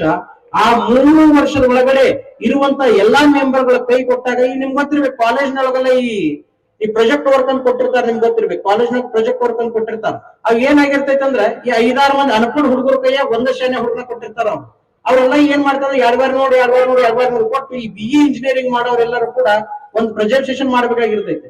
ಆ ಪ್ರೆಸೆಂಟೇಷನ್ ಮಾಡುವಾಗ ಏನ್ ಮಾಡ್ತಾ ಗೊತ್ತಿತ್ತಂದ್ರ ಹುಚ್ಚ ಹುಡುಗರೆಲ್ಲ ಕೂಡಿ ಒಬ್ಬ ಶಾನ್ಯ ಹುಡುಗನ ಕೈಯಾಗ ನಿನ್ಗೆ ಎಷ್ಟು ರೊಕ್ಕ ಬರ್ತೈತಿ ಹೇಳ್ತಮ್ಮ, ನಾ ಕೊಡ್ತೀವಿ, ನಮ್ಮ ಒಟ್ಟ ಯಾವ್ದಕ್ಕೂ ನೀ ಜೋಡ್ಸಾಕ ಬಿಚ್ಚಕ ಬರೆಯಾಕ ಕರಿಬೇಡ ಅಂತಾವು. ಅದು ಒಂದ ಹುಡುಗ ಆನ್ಲೈನ್ ಸೆಂಟರ್ಗೆ ಹೋಗಿ ಇಲ್ಲಿ ಹೋಗಿ ಎಲ್ಲಾ ತಗೊಂಡ್ ಬಂದು ಎಲ್ಲಾ ಪ್ರೆಸೆಂಟೇಶನ್ ಮಾಡಿದ್ಮೇಲೆ ಅಲ್ಲಿ ಕೊಡುವಾಗ ಮಾರ್ಕ್ಸ್ ತಗೋಬೇಕಾದ್ರ ಅವ್ ಎಲ್ಲರಿಗೂ ಕೊಡ್ತಾನ ಮಾಸ್ತರ್ ಅದಮ್ಮ. ಆದ್ರೆ ಅದನ್ನ ಮಾಡಿದವ್ ಯಾರು ಮಾಸ್ತರ್ ಗೊತ್ತಿಲ್ಲ. ಹಂಗೆ ಈ ದೇಶದ ಸಂವಿಧಾನವನ್ನ ಮಾಡುವಂತಹ ಸಂದರ್ಭದಲ್ಲಿ ಒಂದು ಕಮ್ಯುನಿಟಿ ಆಯ್ತು. ಆ ಕಮ್ಯುನಿಟಿ ಒಳಗ ಕ್ಯಾಪ್ಟನ್ ಮೊದಲು ಮಾಡಿ ಒಂದಿಷ್ಟು ಮಂದಿ ಸೈನ್ಯಾತನ ಮಂದಿ ಕೂಡಿದ್ರು. ಅವ್ರು ಯಾರು ಕೂಡ ಆ ಸಂವಿಧಾನ ಬರೆಯುವಂತಹ ಸಂದರ್ಭದಲ್ಲಿ ವಿಫುಲವಾದಂತಹ ಮಾಹಿತಿಯನ್ನು ಕೊಟ್ಟಿರಬಹುದು ಹೊರತು ಯಾರು ಮುಂದೆ ನಿಂತು ಕೆಲಸ ಮಾಡಲಿಲ್ಲ. ಸುಮಾರು 3 ವರ್ಷ ಬ್ರಿಟಿಷ್ ಸರ್ಕಾರ ಕೊಟ್ಟಂತಹ ಅವಧಿ ಒಳಗಡೆ ಕಡಿಮೆ ಹಣದ ಅವಕಾಶವನ್ನು ಅವರಿಗೆ ಬಿಟ್ಟು ಕೊಟ್ಟು 3 ವರ್ಷದ ಅಲ್ಪ ಅವಧಿ ಒಳಗಡೆ ಈ ಭಾರತದ ಸಂವಿಧಾನವನ್ನ ಏಕಕಾಲಕ್ಕೆ ಒಂದು ದಿನ ನಿದ್ದೆಗಿಡಲಾರೆ ಒಂದು ದಿನದ ಸುಮಾರು 16ರಿಂದ 22 ಗಂಟೆಗಳ ಕಾಲ ಊಟ ಅನ್ನ ನೀರ ಬಿಟ್ಟು ಈ ದೇಶದ ಸಂವಿಧಾನವನ್ನ ಪೆನ್ನಿನಿಂದ ಬರೆದಾರೆ ಅನ್ನೋದು ಎಷ್ಟು ಕರೆಯನ್ನು ಗೊತ್ತಿಲ್ಲ. ಆದ್ರೆ ಅವ್ರ ದೇವರ ಹಣಿಯಿಂದ ಬರೆದಾರೆ ಅನ್ನೋದು ಕೂಡ ಅಷ್ಟೇ ಸತ್ಯ ಅನ್ನೋದನ್ನು ಕೂಡ ತಲೆಗೆಟ್ಕೊಳ್ಬೇಕು. ಬದುಕಿರ್ಲಿಲ್ಲ, ಭರವಸೆಗಳಿರ್ಲಿಲ್ಲ, ಅಪ್ಪ ಹೋದ್ಮೇಲೆ ಸಾಲಿ ಕಲಿಸಕ್ ಮತ್ತೊಬ್ರು ಹಿಂದಕ್ಕೆ ನಿಲ್ಲಿಲ್ಲ. ಅಂತಹ ಸಂದರ್ಭದಲ್ಲಿ ನಿಮ್ಗೆ ಗೊತ್ತಿರ್ಬೇಕು, ಡಾಕ್ಟರ್ ಬಾಬಾ ಸಾಹೇಬ್ ಅಂಬೇಡ್ಕರ್ ಕಿಶೆ ಒಳಗಡೆ ಒಂದು ಪೆನ್ ಇತ್ತಲ್ಲ, ಆ ಪೆನ್ನಿನ ಬೆಲೆ ಎಷ್ಟು ಗೊತ್ತದ ನಿಮ್ಗೆ? 5 ರೂಪಾಯಿ ಬ್ರೈಟ್ ಪೆನ್ ಇರ್ಲಿಲ್ಲ ಅವ್ರ ಕಡೆ, 3 ರೂಪಾಯಿ ಲೋಕಲ್ ಬ್ರ್ಯಾಂಡ್ ಪೆನ್ ಇರ್ಲಿಲ್ಲ ಅವ್ರ ಕಡೆ, 1000 ರೂಪಾಯಿದಲ್ಲಿ ಇರುವಂತ ಒಂದು ಫಿಲಿಪ್ಸ್ ಪೆನ್ ಇರ್ಲಿಲ್ಲ ಅವ್ರ ಕಡೆ. ಡಾಕ್ಟರ್ ಬಾಬಾ ಸಾಹೇಬ್ ಅಂಬೇಡ್ಕರ್ ಈ ದೇಶದ ಸಂವಿಧಾನವನ್ನ ಬರೆದು ಡಾಕ್ಟರ್ ಬಾಬು ರಾಜೇಂದ್ರ ಪ್ರಸಾದ್ ಕೈಯಲ್ಲಿ ಕೊಡುವಂತಹ ಸಂದರ್ಭದಲ್ಲಿ ಆ ಸಂವಿಧಾನದ ಮೇಲೆ ಸಹಿ ಮಾಡ್ಬೇಕಾದ್ರೆ ಡಾಕ್ಟರ್ ಬಾಬಾ ಸಾಹೇಬ್ ಅಂಬೇಡ್ಕರ್ ಕೈಯಲ್ಲಿರೋದು 5,000 ರೂಪಾಯಿ ಪೆನ್, 5,000. ನೀವ್ ಅನ್ಬೋದು ಇಲ್ರಿ 80-70 ಸಾವಿರ ರೂಪಾಯಿ ಐಫೋನ್ ಐತ್ರಿ ಕೈಯಾಗ 5,000 ರೂಪಾಯಿ ಪೆನ್ ಏನಂತೀರಿ? ಡಾಕ್ಟರ್ ಬಾಬಾ ಸಾಹೇಬ್ ಅಂಬೇಡ್ಕರ್ ಕೈಯಾಗ 5,000 ರೂಪಾಯಿ ಪೆನ್ ಇದ್ದಾಗ ನಮ್ ದೇಶದಲ್ಲಿ 2.5 ರೂಪಾಯಿ ತೊಲಿ ಬಂಗಾರ ಇತ್ತು. ಅರ್ಥ ಆತಲ್ಲ? ನಮ್ ದೇಶದಲ್ಲಿ 2.5 ರೂಪಾಯಿ ತೊಲಿ ಬಂಗಾರ ಇದ್ದಾಗ 5,000 ರೂಪಾಯಿ ಪೆನ್ನಿನಲ್ಲಿ ಅಂಕನವನ್ನ ಬರೆದಂತಹ ಈ ದೇಶದ ಏಕೈಕ ಬುದ್ಧಿವಂತ ಯಾರಂದ್ರೆ ಡಾಕ್ಟರ್ ಬಾಬಾ ಸಾಹೇಬ್ ಅಂಬೇಡ್ಕರ್. ಮತ್ ನೀವ್ ಅಂತಿರ್ಬೋದು ನಮ್ಗೆಲ್ಲಾರು ರೊಕ್ಕ ಕೊಟ್ಟು ಕರ್ಸ್ಯಾರ ಅಂತ ಹೇಳಿ, ರೊಕ್ಕ ಕೊಟ್ಟು ಮಾತಾಡಿಸಿರ್ಬೋದು ಅಂತ ಹೇಳಿ. ಇಲ್ಲ, ನಾನು ಈ ದೇಶದ ಸ್ವಾಮಿ ಅನ್ನೋದನ್ನ ಮರೆತು, ಈ ದೇಶದಲ್ಲಿ ಕಾವಿ ತೊಟ್ಟವ ಅನ್ನೋದನ್ನ ಮರೆತು, ಈ ದೇಶದ ಲಿಂಗಾಯತ ಮಠದ ಮಠಾಧಿಪತಿ ಅನ್ನೋದನ್ನು ಮರೆತು ನಾನು ಈ ದೇಶದ ಸಂವಿಧಾನದಲ್ಲಿ ಬದುಕಿದ್ದೇನೆ ಅನ್ನುವಂತ ಆತ್ಮ ಪ್ರಜ್ಞೆಯನ್ನು ಇಟ್ಟು ಮಾತನಾಡುವಂತ ಮಾತು ಹೊರತಿದ ಲಂಚದ ಮಾತನ್ನು ಅನ್ನೋದನ್ನು ಕೂಡ ತಲೆಗಿಟ್ಕೊಳ್ಬೇಕು. ಆ ಮಾತು, ಆ ಸ್ವಾಭಿಮಾನ ತಮ್ಮೆಲ್ಲರ ತಲೆಗೆ ಬರ್ಲಿ. ಆ ಎಲ್ಲ ಹೋರಾಟದ ಕಡೆಗೂ ತಾವೆಲ್ಲರೂ ಕೂಡ ಹೋಗ್ರಿ. ಅದ್ರ ಹೆಜ್ಜೆ ಹೆಜ್ಜೆಗೂ ಕೂಡ ತಮ್ಮ ಕೆಲಸಗಳು ಆಗ್ಲಿ ಅನ್ನುವಂತಹ ಮಾತನ್ನ ತಮ್ಮೆಲ್ಲರಿಗೂ ನಾವು ಮತ್ತೆ ಮತ್ತೆ ತಿಳಿಸ್ತೀವಿ. ಮತಾಂತರದ ಸಂದರ್ಭದೊಳಗಡೆ ಡಾಕ್ಟರ್ ಬಾಬಾ ಸಾಹೇಬ್ ಅಂಬೇಡ್ಕರ್ ಮತಾಂತರ ಆದ್ರಂತಾರ. ಮತಾಂತರ ಆಗ್ಯಾರ ಅಂತ ಹೇಳಿದವ್ರು ಯಾರು? ಡಾಕ್ಟರ್ ಬಾಬಾ ಸಾಹೇಬ್ ಅಂಬೇಡ್ಕರ್ ಮತಾಂತರ ಆಗಿಲ್ಲ. ಡಾಕ್ಟರ್ ಬಾಬಾ ಸಾಹೇಬ್ ಅಂಬೇಡ್ಕರ್ ಆಗಿದ್ದು ರೂಪಾಂತರ. ಬೌದ್ಧ ಧರ್ಮಕ್ಕೆ ರೂಪಾಂತರ ಆದ್ರು. ನನ್ನ ದೇಶದ ಮೂಲ ಶಾಸನಗಳ ಹೇಳೋದು ಬುದ್ಧ. ಈ ದೇಶದ ಯಾವುದೇ ಒಂದು ಈ ದೇಶದಲ್ಲಿರುವಂತಹ ಉತ್ತರದಲ್ಲಿ ಕಟ್ಟಿರುವಂತಹ ಎತ್ತರದ ಗುಡಿಯಲ್ಲಿ ಅಗಿಯುವಂತಹ ಸಂದರ್ಭದಲ್ಲಿ ಈ ದೇಶದ ಮಣ್ಣು ಹೇಳ್ತಿತ್ತು ಇದು ಬುದ್ಧನ ಮಣ್ಣು ಅಂತ ತಿಳ್ಕೊಂಡು, ಈ ದೇಶದ ಮಣ್ಣು, ಈ ದೇಶದ ಕಲ್ಲು, ಈ ದೇಶದ ಶಾಸನ, ಈ ದೇಶದ ಲಿಪಿಗಳೆಲ್ಲ ಹೇಳ್ತಾವ ಇದು ಬುದ್ಧನ ಮಣ್ಣು, ಇದು ಬುದ್ಧನ ಮೂಲ ವಾಸಸ್ಥಾನ. ನಾನು ಈ ದೇಶದಲ್ಲಿ ಬಂದಂತ ಆರ್ಯ ಧರ್ಮವನ್ನ ಬಿಟ್ಟು ನಾನು ಈ ದೇಶದಲ್ಲಿರುವಂತಹ ಬೌದ್ಧ ಧರ್ಮಕ್ಕೆ ಮತ್ತೆ ಮರಳಿ ನನ್ನ ಮನೆಗೆ ಹೋಗ್ತಾ ಇದ್ದೀನಿ ಅನ್ನುವಂತಹ ಸ್ವಾಭಿಮಾನವನ್ನು ಡಾಕ್ಟರ್ ಬಾಬಾ ಸಾಹೇಬ್ ಅಂಬೇಡ್ಕರ್ ಪ್ರತಿಪಾದನೆ ಮಾಡಿದ್ರು. ಆ ಸಂದರ್ಭದಲ್ಲಿ ಬೌದ್ಧ ಧರ್ಮಕ್ಕೆ ಹೋಗುವಾಗ ಅಂಬೇಡ್ಕರ್ ತಲೆಯಲ್ಲಿ ಬಂದಂತಹ ಮಾತು, ಹೆಂಡತಿ ಸತ್ತು 3 ವರ್ಷಕ್ಕೆ ಮತಾಂತರ ಆಗುವಂತ ಸಂದರ್ಭದಲ್ಲಿ ಈ ದೇಶದ ಕ್ರೈಸ್ತ ಮಸೀನೇರು ಹೇಳ್ತಾರೆ, ಡಾಕ್ಟರ್ ಬಾಬಾ ಸಾಹೇಬ್ ಅಂಬೇಡ್ಕರ್ ನೀವೆಲ್ಲಾದ್ರೂ ಕ್ರೈಸ್ತ ಧರ್ಮಕ್ಕೆ ಮತಾಂತರ ಆದ್ರೆ ನಿಮ್ಮ ದೇಶದಿಂದ ಹೋದಂತಹ ಸಂಪತ್ತಿನ ಅರ್ಧ ಭಾಗವನ್ನು ಮತ್ತೆ ನಾವು ನಿಮ್ ದೇಶಕ್ಕೆ ಕೊಡ್ತೀವಿ, ನೀವು ಕ್ರೈಸ್ತ ಧರ್ಮಕ್ಕೆ ಮತಾಂತರ ಆಗ್ರಿ ಅಂತ ತಿಳ್ಕೊಂಡು ಆಶ್ವಾಸನೆ ಕೊಟ್ಟರು. ಮುಸಲ್ಮಾನ್ ದೇಶದಲ್ಲಿರುವಂತಹ ಪಾಕಿಸ್ತಾನಿಗಳು ಬಂದು ಡಾಕ್ಟರ್ ಬಾಬಾ ಸಾಹೇಬ್ ಅಂಬೇಡ್ಕರ್ ಹೇಳ್ತಾರೆ, ಆಗಿನ ಕಾಲಕ್ಕೆ ಸುಮಾರು 50 ಕೋಟಿ ರೂಪಾಯಿಗಳನ್ನ ಡಾಕ್ಟರ್ ಬಾಬಾ ಸಾಹೇಬ್ ಅಂಬೇಡ್ಕರ್ ನಿಮ್ ಕೈಯಾಗ ಕೊಡ್ತೀವಿ, ನೀವು ಇಸ್ಲಾಂ ಧರ್ಮಕ್ಕೆ ಮತಾಂತರ ಆಗ್ರಿ ಅಂದ್ರು. ಡಾಕ್ಟರ್ ಬಾಬಾ ಸಾಹೇಬ್ ಅಂಬೇಡ್ಕರ್ ಎಲ್ಲರೂ ಇಸ್ಲಾಂ ಧರ್ಮಕ್ಕೆ ಮತಾಂತರ ಆಗಿದ್ರೆ ಕುಂತಿದ್ರೆ ನೀವೆಲ್ಲರೂ ಇಲ್ಲಿ ನಿಮ್ ದೇಶದ ಒಂದರ ಜಾತ್ರೆ ಆಗ್ತಿದ್ವನ್? ಅಂದ್ರೆ ವಿರೋಧ ಅಂತಲ್ಲ, ಭಯೋತ್ಪಾದನೆಯನ್ನು ಮಾಡುವಂತಹ ಲಿಸ್ಟ್ ಒಳಗಡೆ ಪಾಕಿಸ್ತಾನ ಹೆಂಗ್ 2ನೇ ನಂಬರ್ ಕುಂತೈತೋ, ಮೊಟ್ಟ ಮೊದಲನೇ ನಂಬರ್ದಲ್ಲಿ ಭಾರತ ದೇಶವು ಕುಂತಿತ್ತು. ಅವತ್ತೆಲ್ಲಾರ ಆ ಮಾತು, ಆ ನಿರ್ಧಾರ ಅಂಬೇಡ್ಕರ್ ತಗೊಂಡಿದ್ರೆ ತಗೊಳ್ಳಿಲ್ಲ. ಎಲ್ಲವನ್ನ ತ್ಯಾಗ ಮಾಡಿದ್ರು.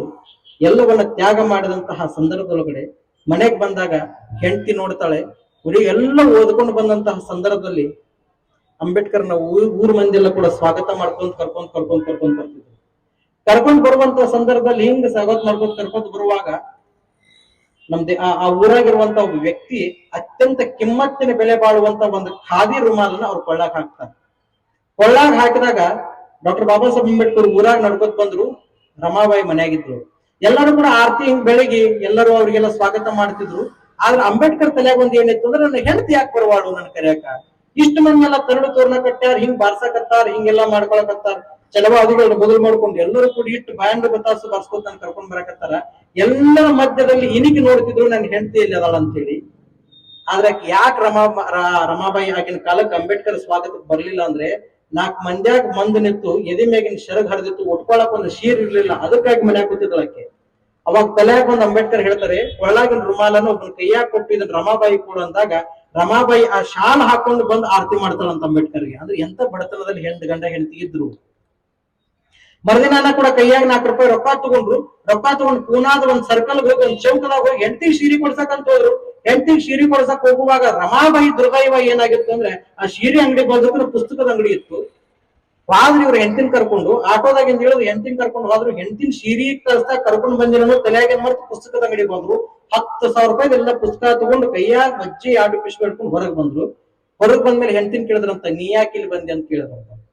ಅವಾಗ ರಮಾಬಾಯಿ ಅಂದ್ರಂತ, ಹೌದ್ ಅವನ ಸೀರೆ ಕೊಡಿಸ್ತಿ ಅಂತ ತಿಳ್ಕೊಂಡು ಕರ್ಕೊಂಡ್ ಬಂದಿ, ಮತ್ತೆ ಯಾಕೆ ಬಂದಿ ಅಂತ ಕೇಳ್ತಿ ಅಂದ್ರೆ ಏನ್ ಹೇಳಿ ನನಗಂದ್ಲಂತಕ್ಕಿ.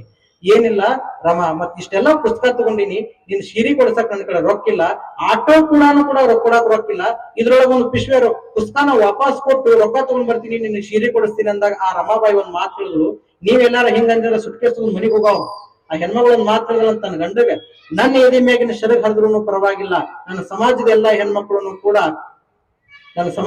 ಹೆಣ್ಮಕ್ಳು ಕೂಡ ಮೈ ತುಂಬ ಬಟ್ಟೆ ಕೊಡ್ಬೇಕಾದ್ರೆ ನನ್ನ ಬಟ್ಟೆ ಹರಿದ್ರೆ ಚಿಂತಿಲ್ಲ, ನಡಿ ಅವನ್ಯಾಗ ಪುಸ್ತಕ ಹೊಳೆ ಕೊಡ್ತೀರಿ ಅಂತಂದಾಗ, ಇಲ್ಲ ಆಟೋ ಕೂಡ ದುಡ್ಡಿಲ್ಲ ರಮಾಬಾಯಿ ಅಂದಾಗ ರಮಾಬಾಯಿ ಒಂದ್ ಮಾತಾಡದಂತ, ಒಂದ್ ಪಿಶ್ವೆ ನೀವು ತಗೋರಿ, ಒಂದ್ ಪಿಶ್ವೆ ನನ್ನ ಬಗಲಾ ಕೊಡ್ರಿ ಅಂತ ತಿಳ್ಕೊಂಡು ಗಂಡನ ಪುಸ್ತಕದ ಪಿಶ್ವೆಗಳನ್ನ ತಲೆ ಮೇಲೆ ಇಟ್ಕೊಂಡು ಬಂದು ಗಂಡನನ್ನ ಓದ್ಸಾಕಾಗಿ ಮಕ್ಕಳನ್ನ ಊಟ ಮಾಡಿಸಿ ಮಲಗಿದಂತ ಈ ದೇಶದ ಹೆಣ್ಮಗಳು ಯಾರು ಅಂತಂದ್ರೆ ರಮಾಬಾಯಿ. ಎಂತ ಕೆಲಸ ಮಾಡಿದ್ರು. ಅವ್ರ ಎಲ್ಲ ತ್ಯಾಗಗಳನ್ನ ಹಿಂಗ್ ಮರ್ತು ಬಿಟ್ರೆ ಕೆಲಸ ಆಗೋದು ಹೇಗೆ?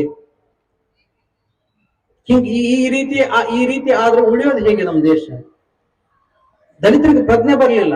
ನಾವೆಲ್ಲರೂ ಕೂಡ ಅಂಬೇಡ್ಕರ್ ಕೊಟ್ಟಂತಹ ಮೀಸಲಾತಿಯ ದಲಿತರಾದಿವಿ ಹೊರತು ಸ್ವಾಭಿಮಾನದ ದಲಿತರಾಗಲಿಲ್ಲ. ನನ್ನ ಮೊನ್ನೆ ಒಂದು ಕಲಬುರಗಿಗೆ ಒಂದು ಕಾರ್ಯಕ್ರಮ ಕರೆದಿದ್ರು, ರಾಜ್ಕುಮಾರ್ ಕಪ್ನೂರ್ ಬಂದಿಲ್ಲ ಅಂತ ಕಾಣ್ತೈತಿ.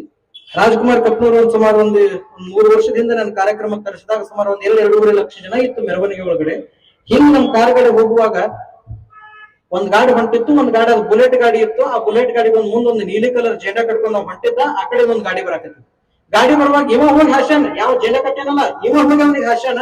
ಹೋಗಿ ಹಾಸ್ಯದ ಮೇಲೆ ಅವ್ ಇವ್ನು ಇಳಾಕ್ ಬಿಡಾಕ್ ಬಂದಾಗ ಒಂದ್ ಏನ್ ಮಾತಾಡ್ಬೇಕ, ನಾನ್ ದಲಿತರಾಮದೀನಿ, ನಿನ್ ಮೇಲೆ ಕೇಸ್ ಹಾಕಿದ್ದಂತಂದ, ಅಲ್ಟ್ರಾಸಿಟಿ ಕೇಸ್ ಹಾಕಿದ್ದಂತಂದ್ರ ಒಳಗ್ ಬಿಡ್ಬೇಕಾಕೈತಂತ.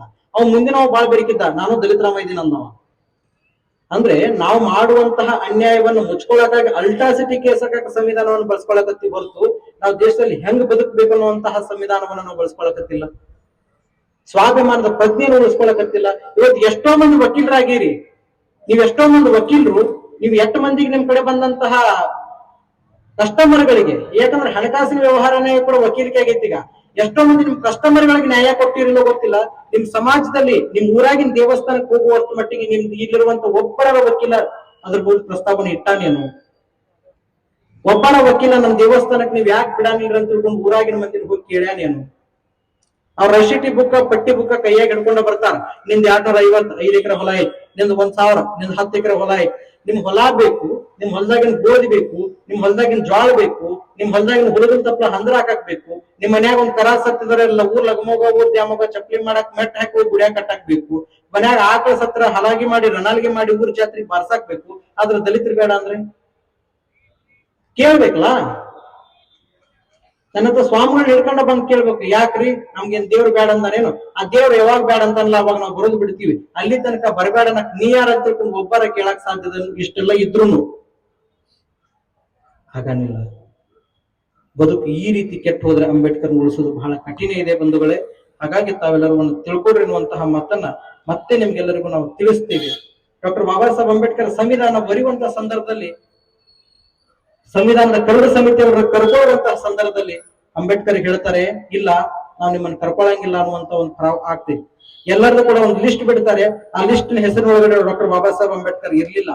ಇರದೇ ಇರುವಾಗ ಡಾಕ್ಟರ್ ಬಾಬಾ ಸಾಹೇಬ್ ಅಂಬೇಡ್ಕರ್ ಹೇಳ್ತಾರೆ, ಇಲ್ಲ ನಾವೆಲ್ಲರೂ ಕೂಡ ಸಂವಿಧಾನವನ್ನು ಬರ್ತೀವಿ. ಅಂಬೇಡ್ಕರ್ ಹೆಸರು ಇಲ್ದಾಗ ಅಂಬೇಡ್ಕರ್ ಯೋಚನೆ ಮಾಡಿ ಹೋಗಿ ವಿಕ್ಟೋರಿಯಾ ರಾಣಿಗೆ, ನಮ್ಮ ದೇಶಕ್ಕೆ ಬಂದಂತಹ ಆ ರಾಣಿಗೆ ಹೇಳ್ತಾರೆ, ಇಲ್ಲ ಇವರೆಲ್ಲರೂ ಕೂಡ ಸವರ್ಣೀಯರೇ ಇದ್ದಾರೆ, ಇವರೆಲ್ಲರೂ ಕೂಡ ಉತ್ತಮರೇ ಇದ್ದಾರೆ, ಇವರೆಲ್ಲರೂ ಕೂಡ ತಮ್ಮ ಜಾತಿಯವರೇ ಇದ್ದಾರೆ, ಇವರೆಲ್ಲರೂ ಕೂಡ ಸಂವಿಧಾನವನ್ನು ಬರೆದ್ರೆ ಈ ದೇಶದ 75% ದಲಿತರು ಉಪವಾಸ ಸಾಯ್ಬೇಕಾಗ್ತದೆ.